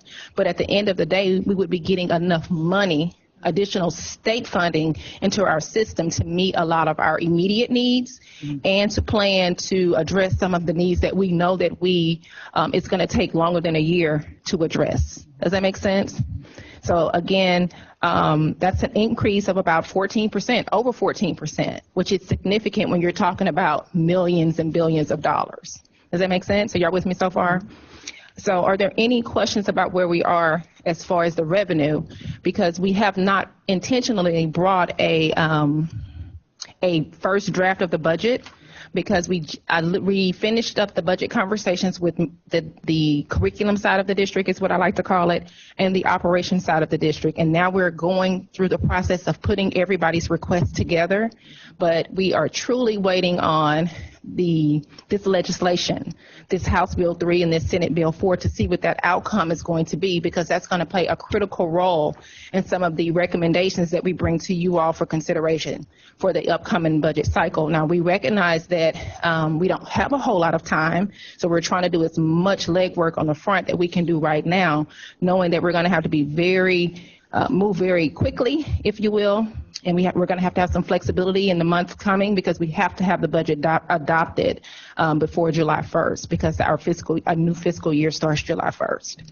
But we've been intentional about not bringing a draft, because there's still too many different variables that we need to take into consideration. So I was disappointed to hear that they postponed the discussion until next Tuesday. But if they're going to fight it out behind closed doors and work through it and be able to, make some decisions, if you will, next week or before the end of April, that's going to put us in an even better position to move quickly in May and June, to be able to bring a budget that we feel that we can confidently be able to fund and sustain, especially if there are these required raises pieces. And we have to be careful with that piece.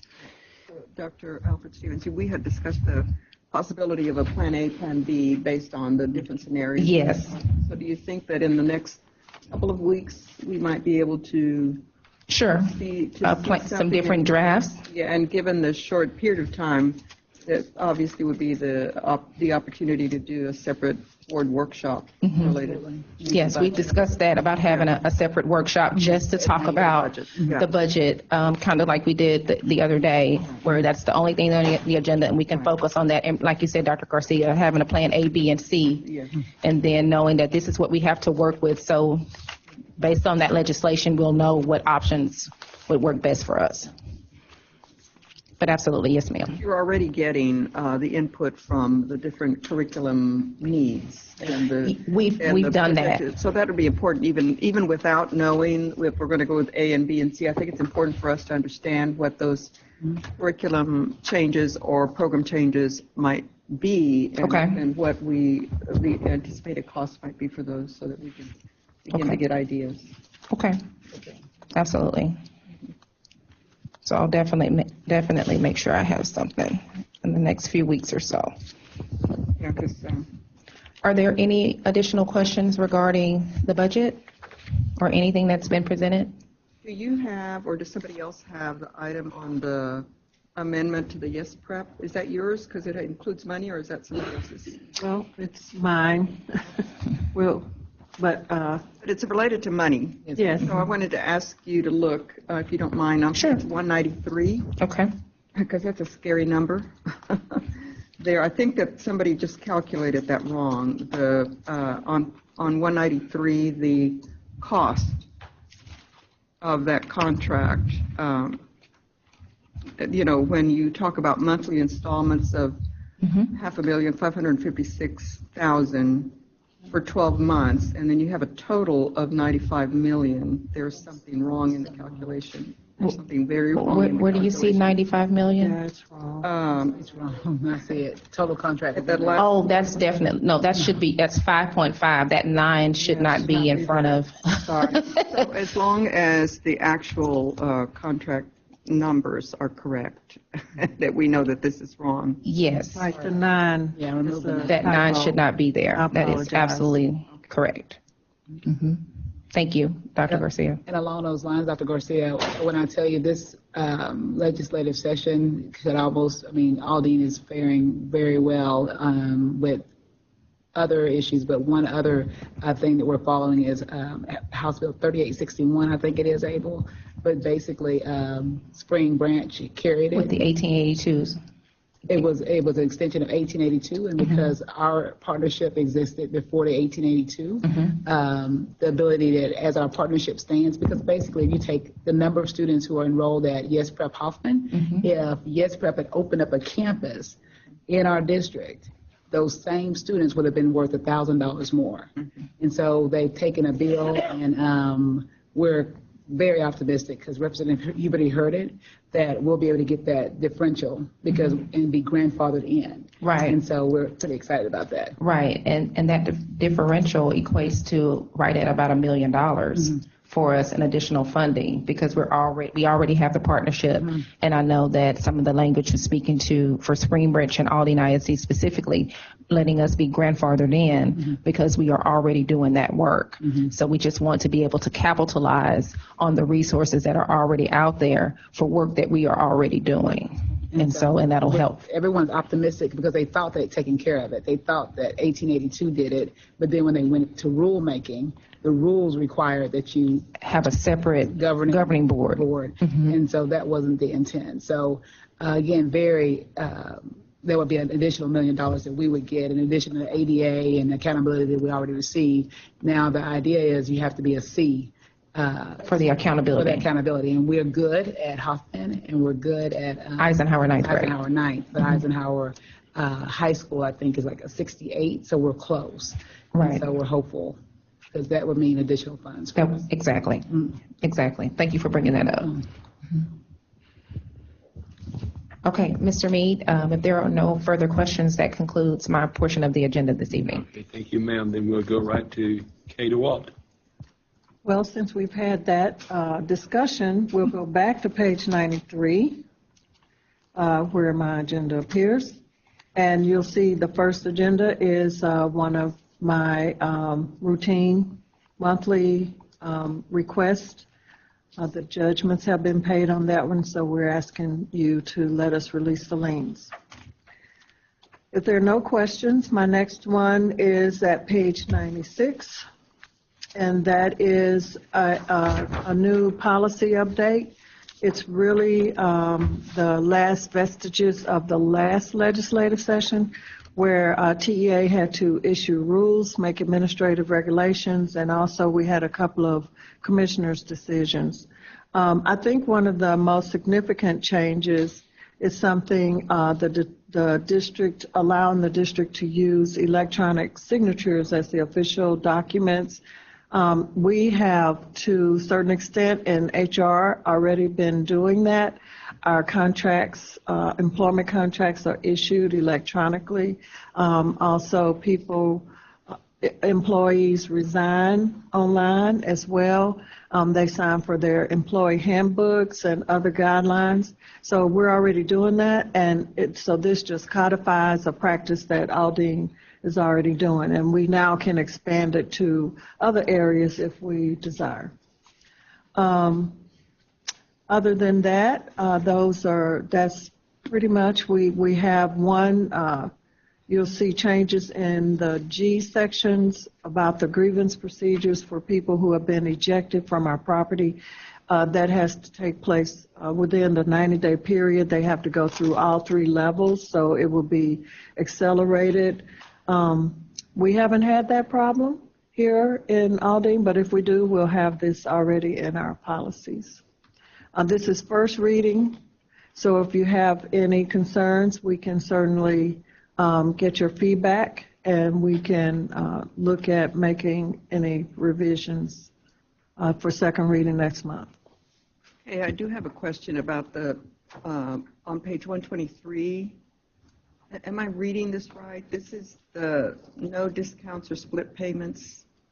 Right. Question. I know that we have, am I understanding this correctly? We've had in the tax office the opportunity for patrons to, to do it in installments. Is this different? This is different. Okay. It involves giving a person a discount for paying it after the deadline. So if they pay after January 31st, this allows you to say, we're going to split. You can pay at this point and then pay at another point with no penalty and interest. We have flexible payment plans. Once the account becomes delinquent, we offer that to our taxpayers. Also, once we file tax litigation, we'll go into an installment payment plan with them at that point as well. So we're pretty lenient once the account becomes delinquent. But before then, we don't do split. Actually, it's an accounting nightmare for us. I mean, we're a large district, and so, you can imagine trying to keep up with the accounting on that. So we, in the past, have not done the split payments or discounts. Do we have an idea of the number that do take advantage of those those different? A large number or a small? We do have that number. I don't have it with me tonight, but it fluctuates, as you can imagine, just from month to month. Yeah, I know that in the past we've had even patrons come in to say thank you for that opportunity to do it in installments because they just didn't have all of the money all at one time. Right. We try to work with the taxpayers, and they come to us, and we entertain their needs, and we try to take care of them as best as we can. Any other questions about any of the changes? A lot of them are cleanup changes, and if there's any input, you can certainly let Mr. Meade or Dr. Goffney know, and we'll try to accommodate your feedback. All right, if there are no other questions, that concludes my agenda. Okay, thank you. Okay, Shalia, ready? Mr. Meade, Dr. Chapa, Dr. Goffney, you should have an updated agenda from the Office of Communications or the Department of Communications. Just want to share a few things on page 160. It's just a calendar and events, and I just want to draw your attention to the month, the rest of this month, and then May gets pretty busy. I want to make sure you take notice of those dates. We have several community meetings coming up. Dr. Goffney mention the first one, which is at MacArthur on next Tuesday, and the 2 days later is Nimitz on that Thursday, and then we go from there. I will share that each of the schools seem very excited about participating and sharing some of their student success and also some of the programs and really welcoming the community into their campuses so they can highlight the things that are happening there. So excited about that. And before we go too much further, I want to remind you, Yolanda and I had a conversation about the board photo that's scheduled for tomorrow. I believe on Friday she sent out communication about it being at 4:30. After some discussion, we just thought maybe it's a little too early, so if you're able to come at 5:30, we'd like to all gather and have the photo taken. We'll have one taken in this building, right in this room, and then just so we have a little bit of some diversity and choice, Dr. Goffney's favorite word, choice, we're going to take one outside as well. So we have 2 of those. If you still need to take an individual photo, you can come anytime between 2:30 and 5:30, and we'll make sure he's available for you. I know several of you want to use the photos we've used for your dedications. Welcome to do that. And I also know you, Ms. Avalos, we're going to make sure you have another sitting for your dedication photo. So those 2 notes have already been made. But anytime tomorrow between 2:30 and 5:30, you're welcome to come take your individual shots. And at 5:30 p.m., we're going to take a group shot, the team of 8 photo. All right, any questions about that? As a reminder, black and white. And men, we have your ties. And we also have something special for you. We have ties for you, Mr. Mead and Mr. Schenkel. Do we get to look at them before we put them on? We did. On the green? Mickey Mouse. No, yes. Black and white, though. So don't wear a tie tomorrow, then? No, we're going to give it to you tonight. Yeah. Okay. Any other questions about those photos? Questions? I think we got it covered. We're okay. All right. No questions. Because you would wear a red tie. We know you would. And I love it. The red would be nice. Team of 8 tomorrow at 5:30. So I won't go into detail with all of the dates on the calendar, but they are there. And what we will continue to try to do is remind you every week of the ones that are coming up quickly so that you can put those top of mind. On page 162 is the monthly media update. And we're still pushing the stories out, getting more traction on social media and also on the web. Great stories are coming from our campuses, and we're doing some interesting things. More people are sending us more things, and we're having a difficult time keeping up. But that's a good problem to have when people are sharing what's happening on their campuses. I did want to share, since we're doing this, and I don't know if Ms. Avalos remembers the date, but TASB has a student video contest about why I love my public school, or why I forget what the title is. It's usually during public. It just happened. The deadline's over. I had already spoken to Dr. Chapa, and it was a little bit late this year. So they'll need to hit it next year because they just had the judge judging on it. Okay. So what happens when we get those? We share them with the campuses directly. Todd has seen plenty of emails from me where it says, like, do you have a volunteer you'd like to recommend? Do you have a student leader, a community service person? So we get them and then reach out to the schools, share that with them, and then ask for their feedback. But I think that we have some great videos, some students who are able to produce something. Yeah, and these are student produced, and they are promoting Texas public schools and why my school is great, and those sorts of topics. The winners should be online now. Okay. Yeah. So it's a good resource for those that are going to promote it next year. Okay. We can have a look at it's the same thing I think that the demographer said. You know, and that you said as well, Shalea, that we need to promote from within the schools. That's so right. The parents would be very excited to see their own child in a video promoting their own school. So even if we take for right now the model that TASB has and the little description share, I mean, it's late in the year and kids and faculty are doing lots of different things, but just to begin a frame and have several opportunities every other month or something for the schools to do their own video productions. That's great. Kids to do their own video production about what's great about my school. Oh, that's really good. Yeah. I'm going to use Ms. Avalos's word. We need to hit it. Yeah. So we'll get on that. That's a good idea to use our school's students to market. Right. And then on page 167 is a list of recognitions, and we have quite a few tomorrow. I just want to make sure we go over them so you're all aware. We are going to have a student performance as usual. Dr. Garcia will recognize you a little more to talk about your role and awards you've received recently. If you recall, we decided to postpone or cancel the visa celebration this month, but we also know that April is National Volunteer Month, and so we do have 2 volunteers from Stevens who will recognize for the work that they've done. I think you will recognize them. I met the husband who is a volunteer and the wife who works there, and he said, I'll do anything for Aldine, so we'll recognize them tomorrow. And then we're also going to recognize some community and business partners. So the Melantons will be recognized for all of their support.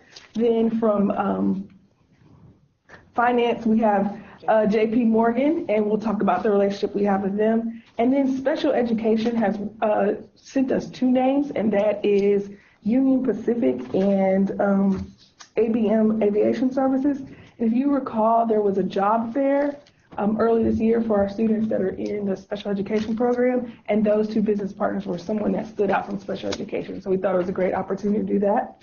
We're also going to recognize the Radiance chapter of the Order of Eastern Star for their support of providing caps and gowns for our students. And so we'll have representatives from that organization here. And then we'll have the standard Building of the Month, Child Nutrition Team of the Month, Transportation and Human Resources, as well as the grants. And then at the end, we will have the Program of the Month, which happens to be a celebration of our students. And I will ask if we do have some students who will be here, so I may ask to move that up top so we can get the students back home on time. Mm-hmm. Any questions? Shelley, I'd like to thank you and Dr. Davis for attending the Optimist Club, where we give the awards for the high school students winning the essay contest. We appreciate y'all coming thank to that. you. So I talked to Aaron a couple of different times, the gentleman who won first place. I appreciated that he's going to Lone Star, but I also wanted to make sure he had some other opportunities. So I connected him. He's a sharp kid. He is, and he's followed up, he's called, he's emailed, and so I think he's an example of several other students across our district. They're excited. I think Titus got those emails as well. Yes, he's an emailer. Okay, and if that's all, then April, are you ready? Yes, sir.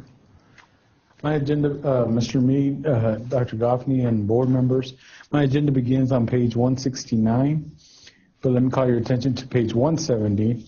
Now, Dr. Alfred Stevens has already spoken to you about HB3, but on that link on page 170, you will find a link to some more information about the overall impacts HB3, the school finance reform bill, will have. It is from TASB, so it is there for you to review if you have not already.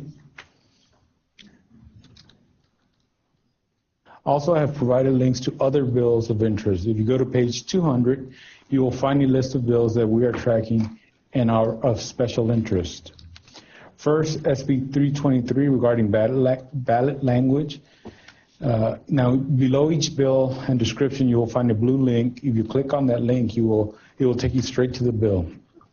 Now, Senate Bill 323 asks that ballot proposition language be submitted on the 123rd day prior to an election, and that the regional presiding judge assemble a panel of 3 judges to approve the wording on the ballot. So they're adding some twists to our ballots, but it's still left pending in committee. It may not go anywhere, but it is some information for y'all to read up on, and we will keep you up to date on that information. We also have House Bill 3904, which substitutes end of course assessments. House Bill 477 revises notice of requirements for issuance of debt obligations. I think Dr. Alfred Stevens will have fun reading that one. House Bill 17 relating to school safety procedures. It instructs TEA to adopt rules with the use of best practice for design of construction of new facilities and improvements, renovations, and retrofitting of current facilities. So those are some of the bills we're following. I also have a list of other bills that I'm following through the Texas Legislative Council website. If you have any questions or any concerns over a certain bill, just let me know and we will follow up with you all on those bills. If there are no questions, are there any questions so far? If there are no questions, then I want to provide you with some notes from the Aldine Education Foundation.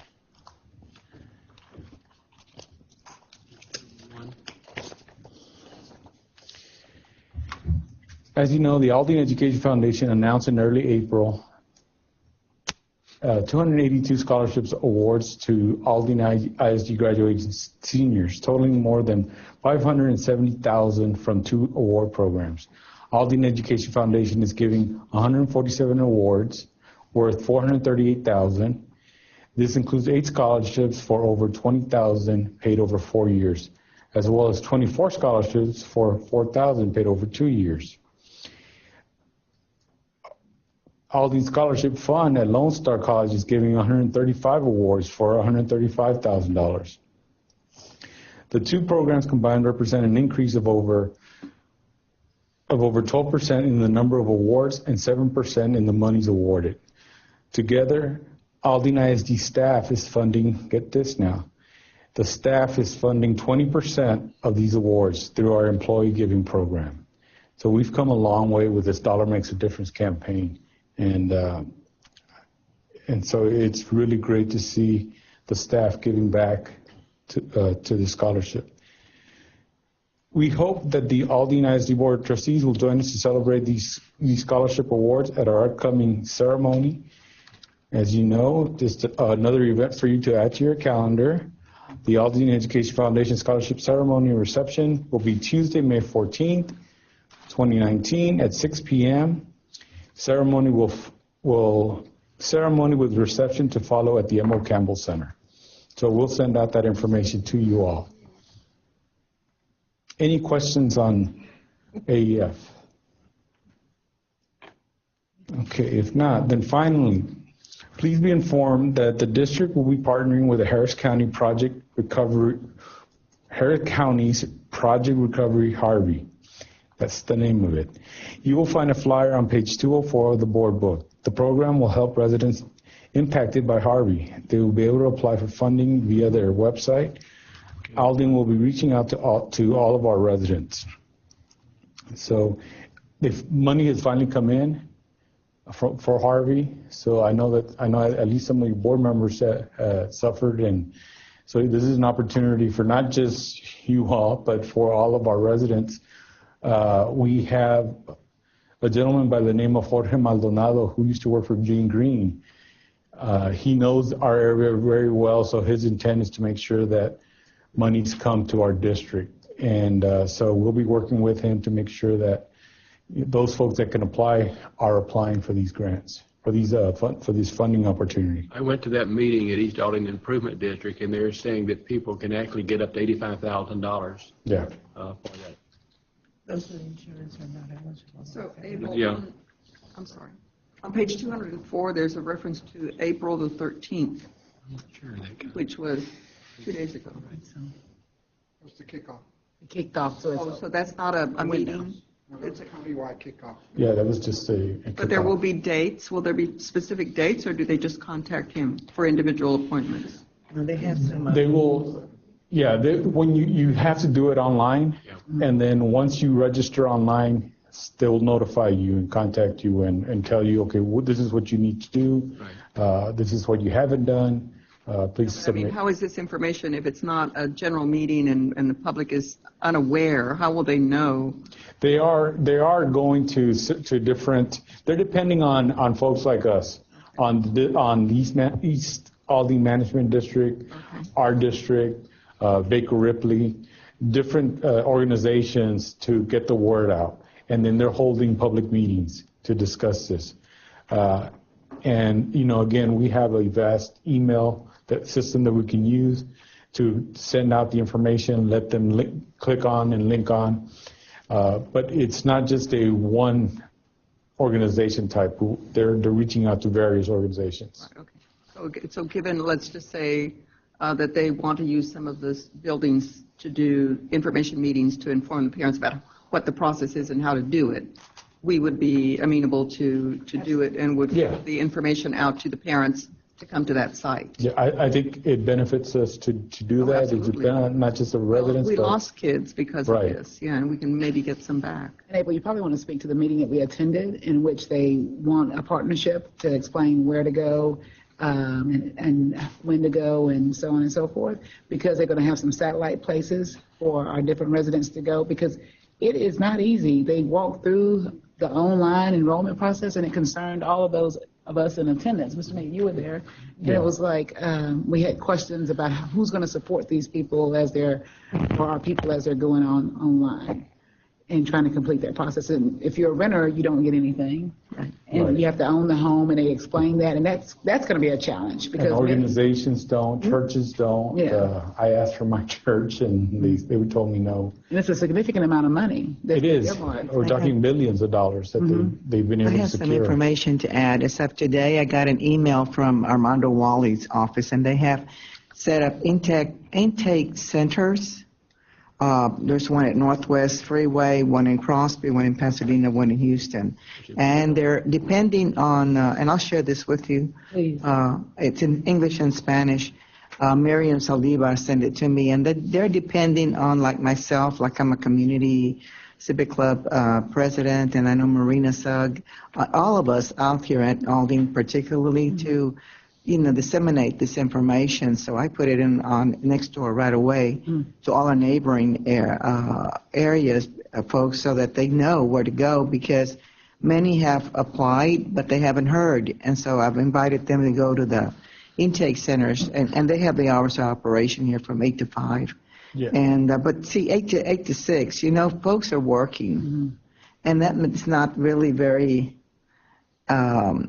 accommodating to the folks. Right. And on Saturdays 9 to 3. Well, that might be a little better, but still, folks work, and so I don't think they're really thinking this through. I mean, after having been affected myself, it's just not. Folks are still working towards getting. All I have to do is look in my area and see that the folks are not there. Their homes are still abandoned. And people, I don't even know where some of my neighbors are. I really don't. Because all I know is that their house is halfway finished on the outside, not on the inside. Now, he had to cash in his 401k to fix his house. And I know, and so I've been trying to reach him so he can apply to this, but where? I don't know. So this is what I'm saying. I don't think they understand that social media, while it's great, and while we have all of these, the folks that are really affected and need to be informed are out there and don't know. They've got $909 billion to. And being able to apply online, for the most part, which is what they're pushing, is also difficult. A barrier. They've been having issues with the Spanish version of it. But they're doing it in English and Spanish now. But again, how do you get this out to the folks? Some of them can't read. Come on. Yeah. And Jorge will work with us on this. I know that. I know him. Yeah, of course. I'm with communication with him too. Yeah. So possibly we could get some communication that we can put on our social media, that we can put on our website, and that we can get out to our families. If we can get something this would be something to disseminate at the community meetings too. With Magog on the 23rd, Abel. And we could have a table set up to pass out. I reached out to him to provide us some information to us in both English and Spanish, and again, their hesitation right now is just making sure everything's operating the way it should, and have a big rollout, and then it's like the Affordable Care Act that the system falls apart. When everybody's trying to go online at the same time. They're trying to be careful with that. They understand the need to make it right. But I think they're willing to work with us as well as far as the hours. And, I think it's going to be a learn as they go. Information to our parents and our citizens and our community members who need it, though. And so I think we need to do everything we can to get the information to them. We will work on a package to get this information out. And we'll work with this organization to make sure that. I'll share with you these last two. They just came in today for me, and I put it on Nextdoor. Okay. Okay. Thank you. Thank you. If there are no more questions, then that concludes my report. Okay, thank you, April. Then we'll go to Dr. Charlotte Davis. Yes, sir. On page 172, call your attention to 3 discussion items. The monthly reports for discipline on page 173. You have the monthly district campus activities, student-related and non-student-related police activity reports. Are there any questions?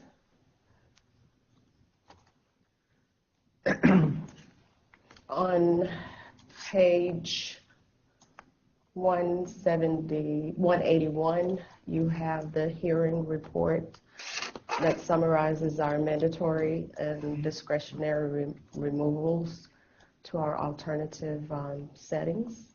Are there any questions? Back to page 175. We sure having a lot of assaultive offenses there. 12? Page 175. 175? That seems to be up, doesn't it? Let's see. The assaultive offenses. In speaking with the chief about that particular category, some of those can be verbal when offensive language is used as well in the assault. So it's from language that's offensive that students are using. So it may not be all physical. Right. So that's why that number is a little bit higher. Any other questions? Well, we're missing some people. Looks like we found 5 of them on page 176. 15 missing persons, and we found 5 of them. Go home right away. They get reported as missing. They're different. Mr. Reed, you said it like those were the same 15. That's how we found those 5. We only found 5. Any other questions? I had moved to the hearings report, but we still on the police activity report, Mr. Reed? You go right ahead, Charlotte. Okay. Any questions about the hearing report? I don't have questions about either of those 2 reports, but I am curious to know, it's about the time of the year where we will have had the processes for the revisions and the input from the parents and students on the parent and student handbooks. Yes, ma'am. And I know that there was a plan regarding equity and restorative justice and all of those. So when will we begin to hear about what some of those, where those processes are, and what some of those inputs are, and potential changes for next year regarding, handbooks and all of those other social emotional learning related to the equity and all? When will we hear about those? We are in the process I've started the stages of the student parent handbook revisions and looking at the sections. Usually we will bring a committee together to review our student code of conduct and some of our other items that are in the student parent handbook. So that is coming within the next few weeks. We have a meeting with Region 4 on, actually they're coming Monday to discuss PBIS, where that's one model we're looking at for possible district-wide implementation. We will also be meeting with Harris County Department of Ed. We have met with them, and they have agreed to work with several of our campuses. So when we kind of finalize the plan and have the timeline, we will bring that information back to you. But we are working towards that. And any related, I don't think it's your area, but any related police department shifting or move toward more support staff related to social emotional learning, school psychologists, counselors, those sorts of supports, rather than the hardening up and the law enforcement. And part of it is we're waiting for the legislative session because we know there'll be different laws that come out that'll impact our student code of conduct. In addition, we're looking at the funding that's going to be allotted for safe and secure schools, and some of that is going to help us to address the social and emotional learning piece. Very thankful that we began the equity task force right after we had gone over the curriculum audit. And so all of it is going to come and gel together this summer as we're preparing. So we're caught up in the legislative year as well as looking and evaluating how best to move forward in an intentional manner. So we're not just putting a Band-Aid on a problem and actually looking at what's in the best interest of our students at Aldine and how we move forward. But everything that you said, I'm excited because we're evaluating and going from there. Katie Rohde and Dr. Davis have been on both those task forces, as a matter of fact, and looking at restorative justice. We've been talking about that as well. And so looking at who best to partner with and put those pieces in place moving forward for next school year.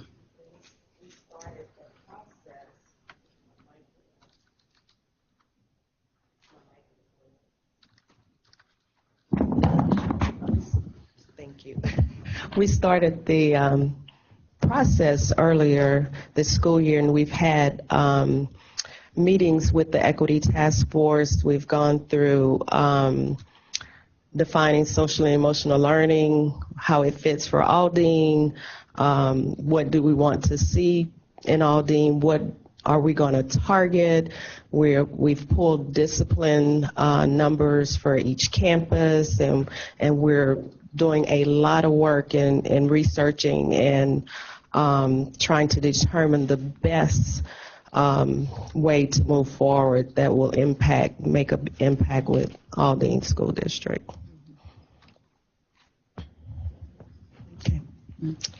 Okay, on page, I think the last is 184 is our cumulative discipline dashboard report that has our removals, discretionary and non-discretionary removals. And if there aren't any questions regarding that report, that will conclude my presentation. No questions, but I never thought I would say this. I miss Mr. Knipple and grilling him on this report. I miss Mr. Knipple as well. Okay, then who's speaking for the assistant soups tonight?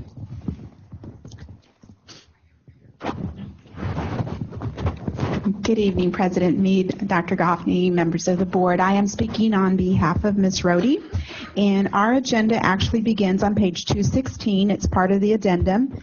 We have two items for discussion, and the first item is on page 192. And that's the dates for the 1920 orientation, open house, and awards night. Again, that's page 192. Do we have any questions on those dates?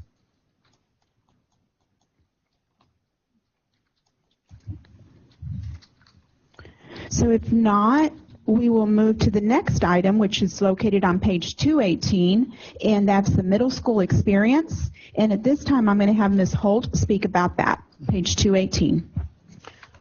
As we all know, we moved our sixth grade to middle school last year, which was a great thing, and we think it's really going to help us with our students. But it was also quite an experience. And so what we want to do is we want to try to reach those sixth graders at an earlier time, get across to them kind of what middle school is about, and also to their family. And so I came to Dr. Goffney, brought this to her attention, and she said, well, I already thought about that. So let's make it happen. I was beat to the punch. But anyway, we got all the middle school principals together. They worked together, and they came up with a program. And May 21st through the 23rd, all fifth grade students will be loaded on yellow buses, thus the yellow bus along the edge, okay? And they will be transported to the middle school that they will attend next year. And when they arrive there, there'll be a band out playing, there'll be drums, there'll be cheerleaders, football team with their jerseys on, everything just to really welcoming thing. They'll go into the gym, They'll have some cheers and some more music and things like that. And then they're going to divide them up into 4 or 5 different groups.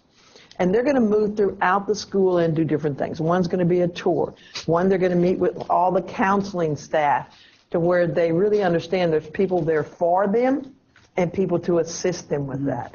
Then from there, they're going to listen to what are all those things that as a middle school student we have that you're not used to having at elementary. And that's all those different groups. And although maybe I can't play basketball as a 6th grader, I can go to the game, so I can feel like I'm a part of it, etc. A big thing is we're going to take those kids and walk them through a middle school schedule and what that looks like, because it gets kind of complex, because I may have this on A days, this on B days. I may do this fall semester, this spring semester. So we're going to go through that so they generally have an idea of things before they come in, for the fall. And as they go through all those things, they'll also get information. So when they leave, they'll have a little bit of a packet to take home to their parents, for their parents to see. And it's going to give them general information. It's going to tell them, they'll still have, that right before school starts where everybody can come up and hear and see. But our whole purpose here is to really make them start feeling like this is my school and I'm a part of it and this is going to be fun and I'm excited about it. And at the same time, we're going to tell them, because what happens is they're walked around and kind of monitored pretty closely, and they hit middle school and it's like open hall and it's like yow, they're like, ugh. So we've got to talk a little bit about that and give them something so they can start thinking about these things. So we're really excited about it. They'll end up in the gym again and the band will be there again and kind of end with that. But they're all going to wear their elementary shirts so they can see where, the 5th grade teachers will come on the bus with them. So they'll feel like, they're okay. They've got protection. And we're looking real forward to it. And I think it's going to be, we had examined like doing it in the summer, but maybe if we got 50%, that might be a high number. And this way we're going to get every one of them that's in school, we'll get them. So we're excited about it. I think it's going to be a real good thing. One other thing, if I could mention it, is, Dr. Goffney mentioned we're always thinking about getting those kids back. And Hoffman has about 70 kids that are in charter somewhere. So the 25th, I believe, 25th of April, they're having a little showcase.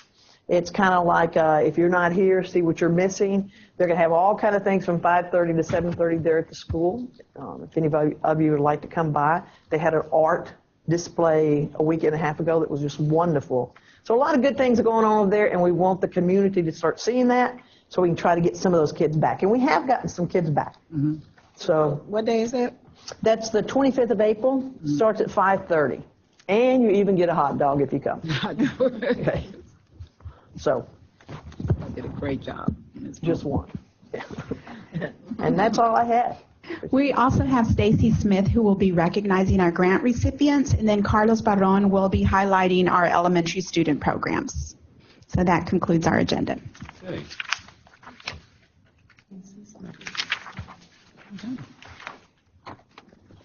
And we're going to adjourn into executive session under Section 551071, consultation with attorney, Section 551074, personnel matters, Section 551072, real estate, Section 551076, security personnel or devices, and Section 551082, student disciplinary matters, if any, under the Open Meetings Act. It is now 10:24 p.m.